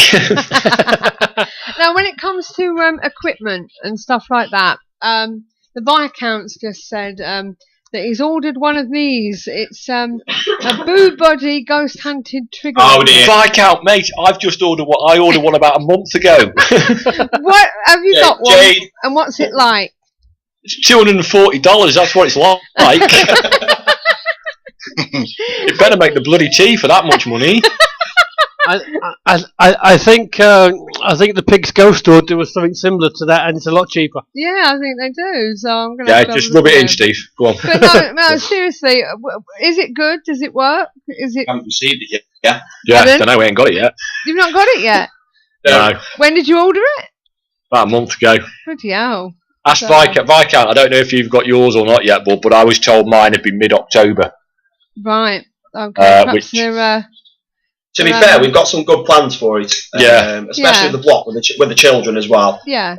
I think it's going to be a really good addition. Actually, when I look after all the equipment too with the team, and when Rich told me he'd bought it, and I was like, "You are having a laugh how much you just paid for that." But then obviously Rich has slowly turned me and said, "No, actually, I think this is going to work really well, especially with the talking with it, where it can talk to spirits and ask questions. I think it'll be a really good place to have a lock-off camera with it as well. and possibly a dictaphone as well to do EVPs with it. So I think it's going to be a really good addition. It's very unique. We'll definitely say that. Looking at the pigs, they haven't actually got that. I thought they were going to get one actually, but they've got other things like vintage dolls and vintage toy cars. And do you remember the old metal spinning top that you used to play with as a kid? I do. I've still got yours, actually. Hey! But as I say, that sort of thing that they're using now, and GPO metal and Met police whistles, that might be interesting, especially if we're going to the police fire and police place. But yeah, noughts and crosses board, there's another thing that could be used as well. There's quite a lot of gadgets coming out of late, you know. What do you think to them all?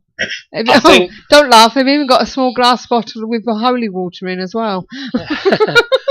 Yeah. But that costs about 50 quid, doesn't it? No, it's £1.50, you're alright. Have you managed to talk him into getting one of them iPhone gadgets yet? No. I haven't, mate. No, I'm slowly trying to work on it. The only problem is I'm the only one in the team that has an iPhone. So we are looking at a FLIR camera, but other things have come into fruition where I'm like, no, can we have this instead? If it was down to me, I think we would probably have spent about £3,000 on kit by now, because there's a very, very interesting gentleman on Facebook. I don't know if everyone's aware of him. Chap's name's Glenn Smith. He works for a group called Will and All Paranormal. He's a very, very creative gentleman who makes his own kit. He's converted JVC cameras into full night vision, so not spectrum. He's actually converted into full night vision. I've recently just purchased a high-powered infrared light from him, which runs off a 9-volt battery. And I tell you what, it's the best £55 I have ever spent in my life. It's an absolutely amazing bit of kit. It's so much so that it actually turns itself off when the lux lighting in the room goes above a certain value, and then will only switch itself on when it drops. I believe it's below 2 lux. I've got it fitted to a HDD Sony night vision camcorder, and it's phenomenally amazing. It's the best bit of kit I've ever purchased in my life. We've also purchased what's now been dubbed the Mitch meter within the group. It's actually called a Loudon meter. Very bit of interesting kit. It's actually basically it's a K2, a temperature reader, and a static field detector all in one. Oh yeah. And with us being an events group, our guests love things that flash and make noises. I think our Andy's trying to get one. He's hoping to get one for Christmas. Talking about equipment, Ace Paradox that was on here earlier. What's his Facebook page, Dave? I don't know. I'll have to find it for you. So he actually makes his own stuff. Yeah, this Glenn's actually. I don't know if anyone. Well, I don't know if you guys are sci-fi fans. The Aliens film with Sigourney Weaver. Yeah. Oh, yeah. The motion detectors that they have in the second film, what the Marines have. He's actually trying to make a bit of a like an idea of it'll actually pick up motion on a screen. So it'd be pretty much like a beam breaker that'll project out on a 45-degree angle. So a 10 to 2 radius on a clock, and actually detect movement when in front of you. Which to me, my eyes immediately lit up, and I was like, Rich, if this goes online, we need it. And Rich is like, no, we're not buying one. Well, you know the GhostNet pen. Yeah. Well, Ace actually was doing something similar to that before it was even thought of. Only he was doing it with individual lasers and creating his own net. Mm-hmm. Yeah, I've found the web page, so I'll drop it down on there so you can have a look for yourself what he's doing and what he isn't doing. So I think Rich personally regretted making me equipment manager, because I do try and milk him dry in terms of cash. So do you think, some places or some groups that we've seen, they don't rely on, they think that the gadgets aren't really what people want? What's your opinion on this? Do you know, if I go out on my own doing a ghost hunt, I take my night vision camera, and I take a pen and a bit of paper, and that's it. Yeah. Your 5 senses is the best, though. Yeah, that's exactly right, Mark. The best piece of ghost hunting kit you can ever own is yourself. Precisely. But when I say some of these groups, they don't, they say, or some say, that, the members of the public don't want to play about with K2s. They don't want to play about with, all these gadgets. They want mediumistic stuff. You know what I mean? They want the medium night. What do you think? Well, when you think about it, when most people have had sightings, there isn't any gadgets at all, is there? No, this is it. Yeah. So. The problem being with the technological side of it is that no matter what you do, people are going to argue. Yeah. The mediumship side, and I'm a medium. We have mediums on the team. No matter what I say, people are going to go, "Oh, you've researched that," or "It can't be proved," or there's always this argument, isn't there? Yeah. And as for the public on the event side of things, you offer them the different tools in your box, and to me, a medium is just a tool that sits in the toolbox. Yeah. And you offer it to the public, and if they choose to use that tool for that area of investigation, that's what they go for. Yeah. But I think there is a need for the ghost hunting public as a whole to understand that real ghost hunting is sometimes sitting on your backside in a dark room for an hour doing nothing. Yeah. You know. I actually enjoy doing that, to be honest with you. I do, but I normally fall asleep after about 20 minutes. Personally, I mean, go on, Mark. 15 minutes, Rich. 15 minutes, mate. Thank you. Personally, guys, I mean, we have all this equipment that we take onto events, and we do try and give the guests, we do a kit talk at the start of the night, and we don't try and bore them with them too much about the scientific fact of why we use the kit. Oh, no. But at the end of the day, it's there as a tool, like Rich says, with mediumship, and we tend to try and draw away from the mediumship because 9 out of 10 people that come on our events, well, from the past, from what I can recall, they straight away it was always like, go and speak to the medium, what's going on in the room. Yeah. And personally I think a paranormal investigator's best equipment are their eyes, their ears and their nose. Yeah. Video cameras, okay, they are fantastic bit of equipment to help an aid you see in the dark and that, but 9 out of 10 times or 10 out of 10 times you don't really catch anything until that stops filming. No, this is it. So Rich, what's coming up for you in the next few weeks then? I've got next weekend off, which I'm really looking forward to. Woohoo! And then I am committed at the block till the new year. Yeah. Literally every weekend at the block. I think I've got Christmas weekend off. Yeah. Which will be nice. My team they're off to Spode on Halloween. Right. And then they're going on a few team only plays. Yeah. We're gonna get them out and about on the ground and let them do some training. Yeah. Look at the new kit for 2015. Which we need to train on before we bring it in for the new season. Yeah. We're going to unwind a little bit. We've had a busy year. Yeah, Aaron's just said, "Are we?" Are we? Yes, we are, Aaron. Yeah, Aaron, we are, mate. Can I have a big camera for Christmas, Rich? You can, Mark. Yes. Am I right in thinking you had some filming at the block recently? Yes, we did. Yeah. That was 22 hours. We had Most Haunted there the one weekend, and then the following Tuesday morning, I was there for 22 hours filming for a TV pilot. All right. Where we think we caught a full apparition on camera as well, don't we? Yeah. From there, but it's being reviewed at the moment. But is the Most Haunted recording for the next series? Is that what it's for, or is it for the one? No, this was for another programme that's coming on air. Okay. I couldn't possibly discuss the Most Haunted block contractual agreements at this time. No, that's not a problem. But hopefully something good happened whilst they were there. Yeah, I mean, I am quite strict on the block, and what I don't want people coming in turning it into some fantasy program. No. The block's not that venue, and if production companies or groups want to come in and they want to do that, then they've probably picked the wrong venue. Yeah. We're not like that, and as a team, we're not like that, and I'm very picky about people doing that to my building. Yeah.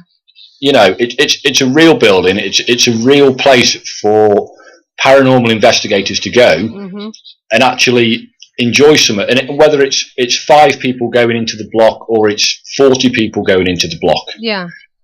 there's no need for the fantasy paranormal experience to be brought into play, in my opinion. No, this is it. And I'm quite strict on even the guys that come in there filming. I'm really strict about it and say, look, don't do that, because I don't want that reputation for this building. Yeah. With the most haunted guys, when they come, despite what people might have their own views on them, we actually had a blast with them, didn't we, Rich? Oh, yeah. Carlin and Vet were absolutely brilliant. I know people have got opinions on Most Haunted and all that. Most Haunted's a TV programme. Yeah. Carlin and Vet as people, I actually had a really, really good time with them. They were really genuine and down to earth.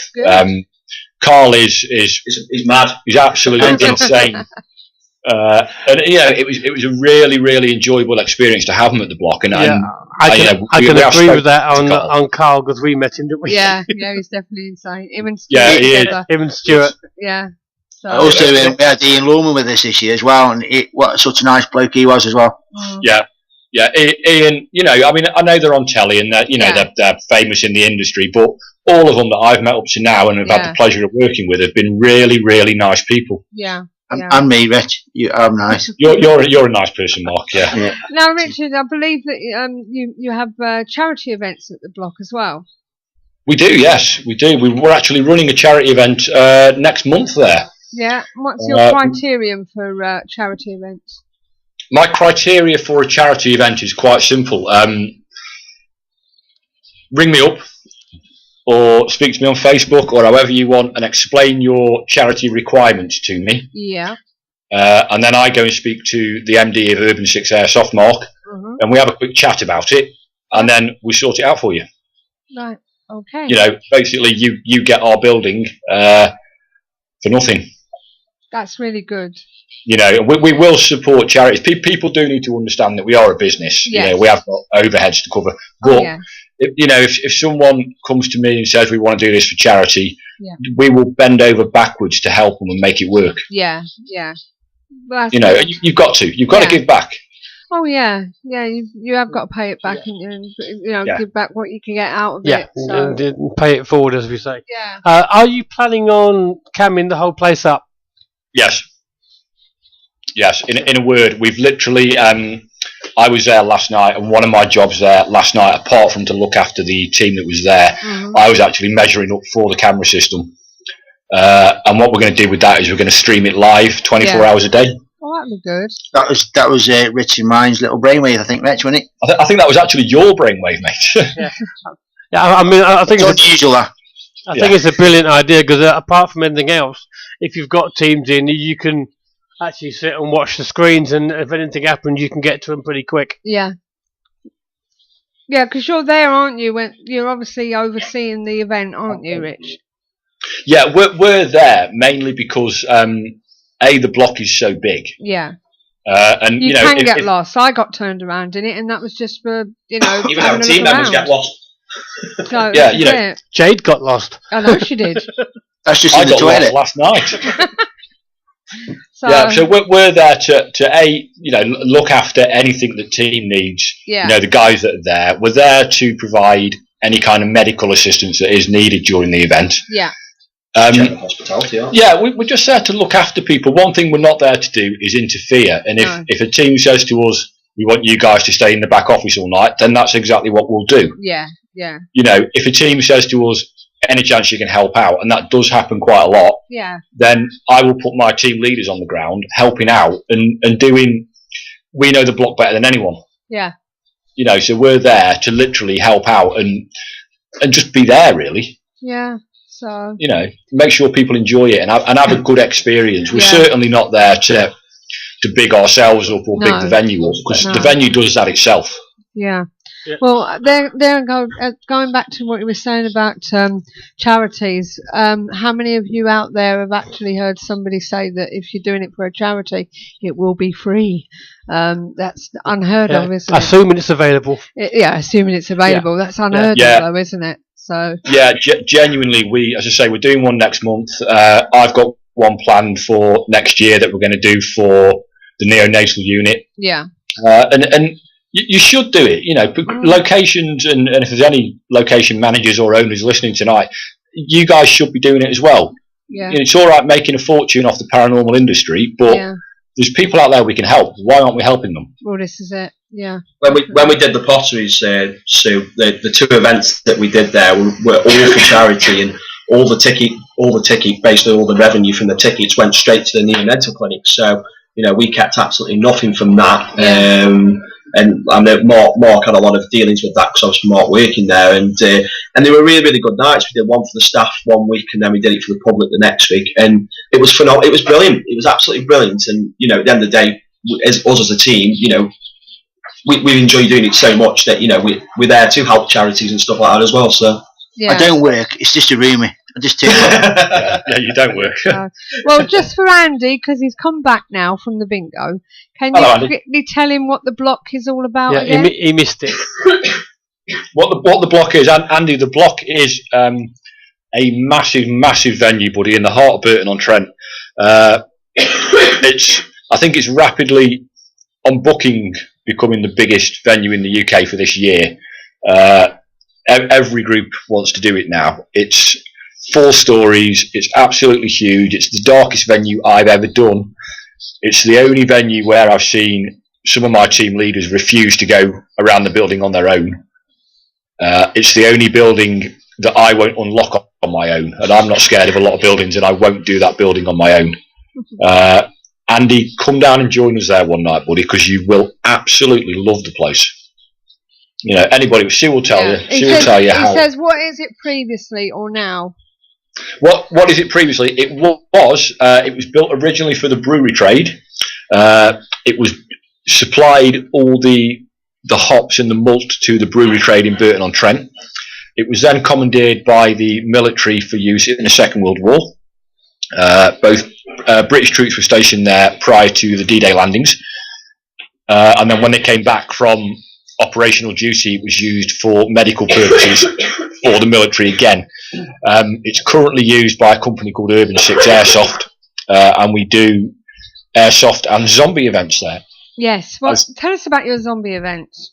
Zombie events are great fun. This is something new that's come to England, isn't it? Because it's an American thing. It is. It's absolutely huge in America, and the zombie events are pretty much like The Walking Dead. Yeah. The TV series, where we'll have like 10 or 15 zombies dotted around the building, and you guys will go in, and maybe 10 or 15 of you will go into the base room, and we kit you up with all the protective gear and guns, etc. And then you're given objectives to do, so you might have to find the cure to the virus that's turned these guys into zombies, and you're sent off into the abyss of the block to fight your way through and try not to get turned into a zombie yourself. It's absolutely great fun. I'm actually taking my team down there quite soon to go and have a go, because it really, really is good fun. Yeah, we're getting a lot of these new things coming over with scare factors, aren't we? So it's something huge in America. Yeah. Yeah, we are, but it's good fun. And to be fair, I mean, programs like The Walking Dead and Virus and things like that, The Strain, the new one that's just come out, are really highlighting it. And people are really getting behind it now, which is for a company is great. And for an experience, it's 4 hours of getting chased around by people covered in blood, shooting guns at things. What more could you want in life? This is it. So we've got a brother-in-law that loves zombies. He wants to come up and be one. Yeah, you see, it's honestly, it is great fun, and it's.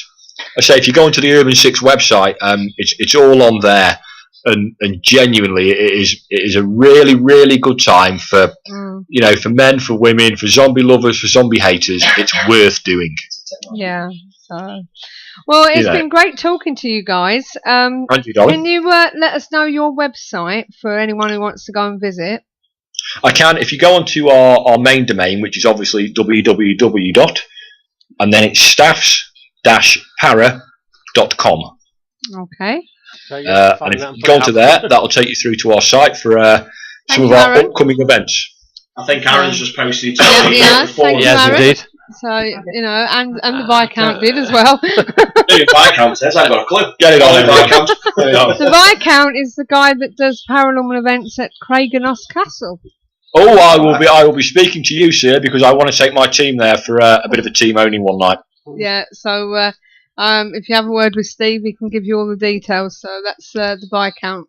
What I'll do is I'll patch you up with him on Facebook, Richard, so that you can get together. If that's all right with you, Steve.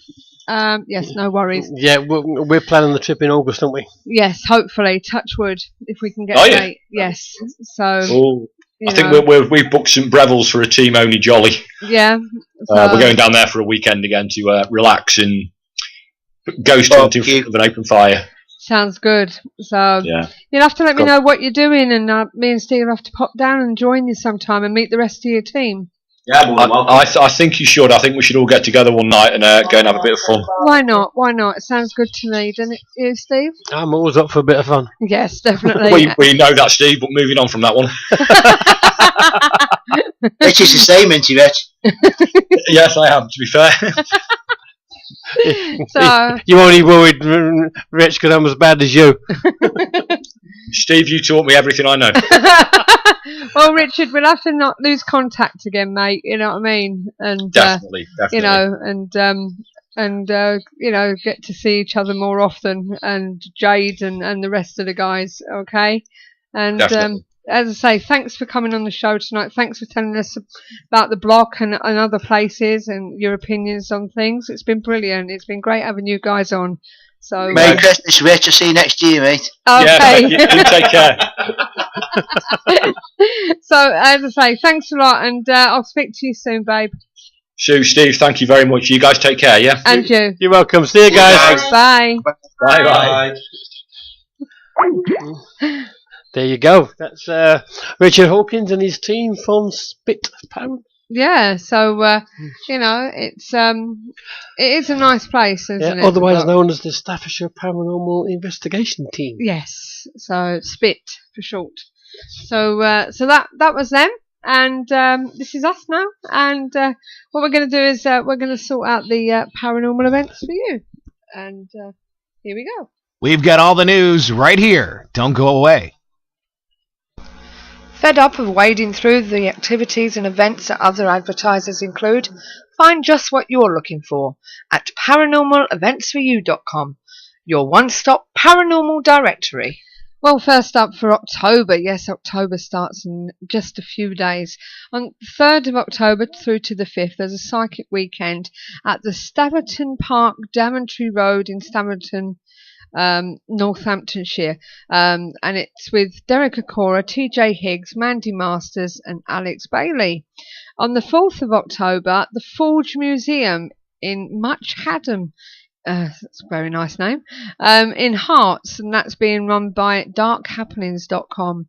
Also on the 4th of October, Smash Shot, that's what it looks like, Cottages in Paisley, in Scotland, is there's a ghost hunt there with Lanarkshire Paranormal. You can find out more from them. There's also a ghost tour on Halloween at the Blackpool Zoo, being run by Supernatural Events, and also on Halloween there are some ghost walks around Blackpool as well, with Supernatural Events as well. 31st of October, there's a Halloween ghost hunt at the Blackfriars Priory in Lady Belgate Street, Gloucester, and that's with personalparanormal.co.uk. Also on the 31st of October, Halloween, there's Hay Hall in Wigan, which is being run by Shadow Seekers. That's UK Shadow Seekers. And also there's the Blackpool North Pier Halloween overnight ghost hunt at the theatre, being run by Supernatural Events as well on Halloween. For more details on these and other events, visit paranormaleventsforyou.com. So check out the one-stop paranormal directory for more investigations and events, available now. Paranormaleventsforyou.com also offers banner advertising for only £10 per year. See our website for more details. paranormaleventsforyou.com, your one-stop paranormal directory.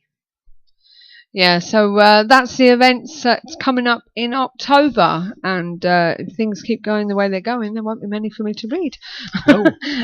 People are going to have to start advertising very soon. Well, we're getting to the point where people are starting to run out for this year, aren't they? So yes. they've got to start booking for next year now. See what happens. So, it'd be quite good to see some more events and different events on there as well. And it will be good to go to the block, wouldn't it? Yes. I'm looking forward to do that one. So, it will be good. Especially now. Yeah. You're saying how scary it is. I'm looking forward to doing it now. Yeah, definitely. And there was on that little last bit we went to have a look round again. We were picking up on stuff. We were, yeah. Definitely. And the REM pod was going off. Yes. The good old REM pod. We were seeing things. Mm-hmm. Yeah. And that was before we had a drink. Yep. So, and we went to the local kebab shop. Yeah, that was one lovely kebab. It was, wasn't it? Nice and hot and all, spicy. Yeah, so there's somewhere not far to go to for something to eat. And it's one of them, was it justeat.co.uk things, isn't it? So, right, my count, give us a buzz on the old Skype. If you need volunteers, get on and tell us. Come on. Skype us. Oh dear, I need volunteers for the 30th of October, so we'll be advertising. That's a shame. Yeah, well, we can't actually help because we've got one. Well, I don't know. We could maybe. Because we got an event on the 31st, haven't we? Yeah, and also the 1st. So I don't know whether we'd be able to. We'd be absolutely knackered. Yeah. So, especially with all that driving as well. Yeah, but either way, come on and give us a Skype and tell us what you need. Yes. So, maybe somebody who's listening, they might be able to get in touch with you. Maybe the guys from Spit might be able to help you out. Yeah, you never know. You never know. So, because that'll be a Thursday night, wouldn't it? To be honest with you. 30th. 30th is a Thursday. So. Yes, because Halloween's on the Friday this year, isn't it? Yes, he says it's a Thursday. I'm trying to Skype, won't load. Don't worry, we will wait for you. I would, but I'm out Thursday night. If someone can give me a lift, I'd help. It's a long way to go to pick Andy up, unfortunately. I would like to help out. Yeah, Ghost Rider just said you supply the monster for me, and Stephen's doing an LOL. supply the old energy drinks. We could rearrange something, maybe. I'm supposed to be doing something on the 30th. So I'm supposed to be doing that talk, aren't we? Yes, and would die. Yes, so if push comes to shove, I suppose we'll see what we can do. But let's find out what it's all about first. Yes. Yeah, we could we could be saying yes, we're going to do it, and we could get there and end up being put in the guillotine or something. You never know. I'm going to play this for you. I was meant to play it after the event, so here goes. The UK's first ever annual Paracon, November the 22nd and 23rd. This is guaranteed to excite all levels within the paranormal community. This event will showcase some of the world's best paranormal personalities, covering all paranormal genres, including the ultimate paranormal roundtable. There will be stalls, prizes, a charity auction, as well as a VIP party, plus much, much more. Paracon UK's campaign is to unite to honour. Proceeds from this event will go to support the Wounded Warrior Project and Troop Aid. Don't miss out. Visit www.paraconuk.com for details. Again, that's www.paraconuk.com. Yes, it's supposed to be the biggest one they're going to have, and one of the first ones they're having in the UK. They're bringing it all from America, so you never know. And also, don't forget, Steve's got one in Stirling. Yes, I think that's coming up in a couple of weeks. So there's quite a few happening around, isn't there? Yeah, there is. It's beginning to be quite a popular thing to do in this country now. It's about time. I mean, the Yanks have been doing these conventions and stuff for years, and they are really good at it. Yeah. It's not a cheap thing to organise. No, it's not. It's not just the venue; it's all the tickets, the advertising, paying for putting up guests, because most of the time they're from all over the world. Mhm. Yep. Let's see if I can get something here. So, because it says he's online. Can't that good then? Is it ringing? No, it's not ringing. Phone in, Steve. Give us a ring. Seems to be having problems. He seems to be having problems. Maybe they'll come on next week and tell us all about it then. Either that or just pick up the phone. Skype can be a bit of a pain sometime. So, you can always ring us next week. I'll ring now. He's going to ring now. Yeah, give us a ring. It's going to ring now. Now, you guys out there, Steve's going to come on. He needs 30 volunteers. No, 10. Well, 10 volunteers for the 30. Yeah, 10 volunteers for the 30th. That's better. That's better. Have 30 people turn up and go, what do you want? I don't know. So. And he's about to come on and tell us what it's all about. Oh, I'm about to really enjoyed this. Yeah, all right. We'll hopefully speak to you next week then. Take care, Aaron. Thanks for coming on. He's gonna ring now. I don't know where he's gonna ring, but he's gonna ring. Yeah, which phone's he gonna ring? Or is he gonna ring the Skype? Or is he gonna ring the phone? Yeah, but I think it's gonna be the phone because his Skype ain't working. Oh, hello. Right, 2 seconds. Good evening. Where are you? Speak to me. Speak to me. Can you hear me? That's better. There we are. There you are. Yeah, we're fine. Wonderful. Yes, I just thought after a thing because of our, I've done a 3-day event at Craigenhouse Castle, and Halloween night is sold out now, so. Right, so that's not coming through properly. Hold on. There you go. Start again. And you doing what? So I'm doing a 3-day event at the castle Wednesday, Thursday, Friday. Yeah. The Friday sold out, obviously. Yeah. And our Thursday afternoon day event, that goes swimmingly. But the evening event, because of the amount of adults they want to include in a fun Fright night, I need at least another 10 volunteers. Okay. And what are they going to be doing? Well, they're going to just dress up, you know, bloods and gore and that sort of stuff, scream and shout and scare the living Jesus out of people, really. That's really hard. Obviously, I will provide free food and drinks, that sort of stuff. This is the sort of guy I am, you see. Uh-huh. I'm like Santa Claus. I just give this stuff away all day long. I see. A bit of a plug would be absolutely brilliant, you know, we could sort of mention. I will always add it on to events for you. Yeah. I will put it on there, you know, see if anyone was actually interested. Okay. There's absolutely no experience necessary. Right. You know, I think your husband Steve would do very well. Come as himself, really. I was thinking that about me.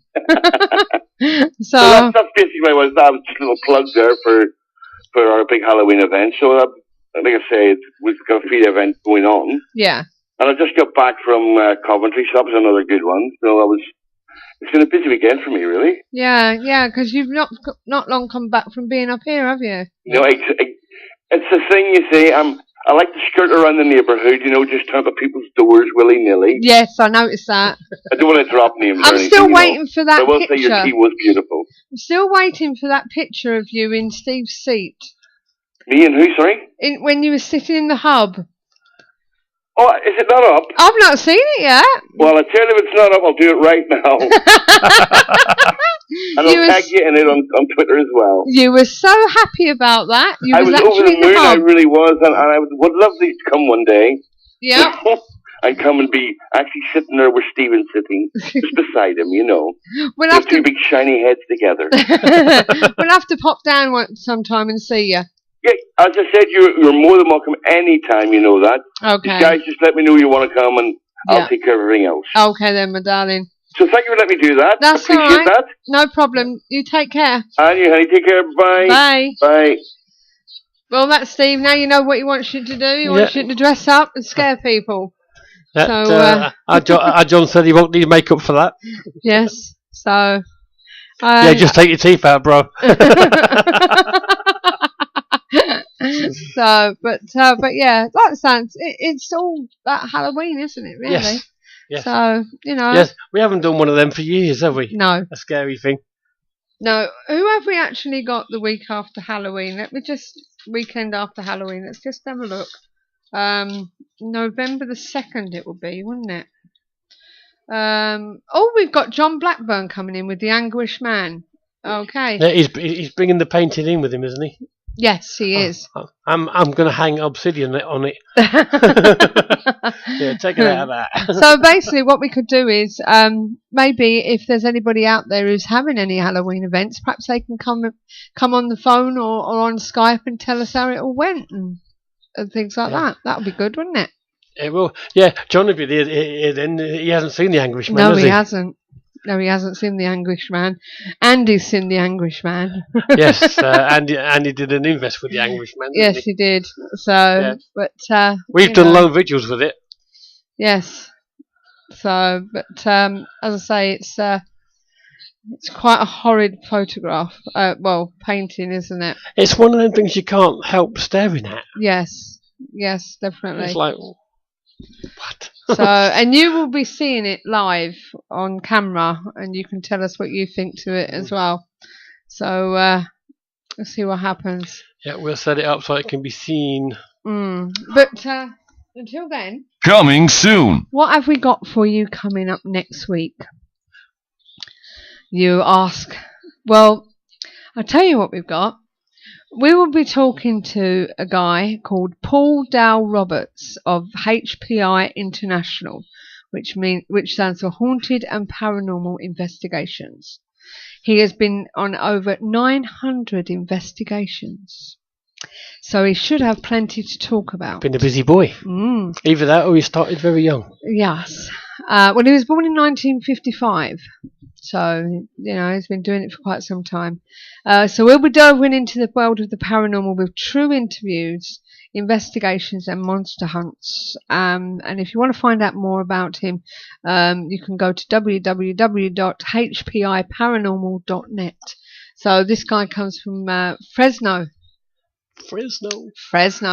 And if you go to our forum and look at upcoming guests, you can find out a bit more about him. He's just to give you an idea. He's let me just find my page. She says, I won't find it on there because it's not set up. I'll have a look up here. But if you go to the forum, to the discussion area, and you can see the upcoming guests that are coming over the next couple of weeks. This Paul Dow Roberts, which is there. Yeah, that's right, the 5th.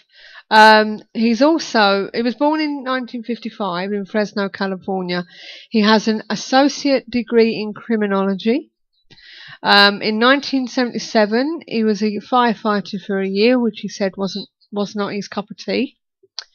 He's been in the military. He's had a military career that spanned from 73 to 76, which included U.S. Army's DST, which is the Drug Suppression Team, the CID, Criminal Investigation Division, in Germany, working undercover narcotics. So he's had a bit to do there. He's also worked with Delta Force as well. His paranormal investigating career. He's been on the Biography Channel and the History Channel, Monster Quest as well, talking about the Mothman. So to Conversations of a Serial Killer by 2-4 Productions to Showtime's Penn and Teller's bullshit. He's talked about the Mayon prophecies. Penn and Teller's what? Oh, yeah. Mayon Prophecies of 2012 to the Mysteries of Angels and Demons by Ive Street Entertainment to Michael Jackson, You Are Not Alone in Search of His Spirit. That can be seen on YouTube, and there are some links there for you to go to find out more. He's also got a writing career as well, so he's written things as well in this genre as well, as amongst other things. So he should have a lot to talk about. All these chronicles that he's done, so that might be interesting. So we'll see what happens. So, but basically, that's it for tonight, I'm afraid. Isn't it, Steve? It is. So we hope you'll join us next week when we will be here at the same time, same place. That's 8 o'clock on www.ktpf.co.uk. If you want to contact us, you can email us at admin@ktpf.co.uk. And don't forget that we are open to discuss any specific area of this genre, including ghost, monsters, psychic phenomena, or other supernatural and unexplained mysteries. So why don't you join us for a friendly, relaxed show this and every week. Remember, this is your show too, so we want you to get involved, okay? And as I say, we thank you for listening to the KTPF Community Talk Show, which is recommended by Phenomena Magazine, the UK's leading online publication, and sponsored by Craigenos Castle, South Wales, one of the most haunted castles in Wales. For more information on ghostly and ghastly events, including fright nights, all-night investigations and hen parties, you can visit www.mosthauntedcastle.com. And most of their events are being run by their resident paranormal group, which is the Paranormal World. And I think that's the paranormalworld.com. I'm upset now. Hi. You just nicked my job. Sorry, I didn't see you was on it. I'm up. I brought it up to do it. I've already done it. She nicked me job, ladies and gentlemen. So anyway, until next time, please have a good week, and we hope to see you next week to join in with some more conversation on the paranormal and the unknown, because we can't do this show without you. And if you are listening on radio replay, we thank you for listening, and we hope you enjoy the show too. So until next time, guys, all that's left to say is keep the paranormal friendly. Good night and God Good bless. night, everyone. Take care. To see in the night, to measure the spike, to see how cold it's been, I buy my kit so I won't forget the ghosties that I have seen. The Paranormal Intelligence Gathering Services Ghost Store. So visit www.the-pigs.co.uk/ghost store.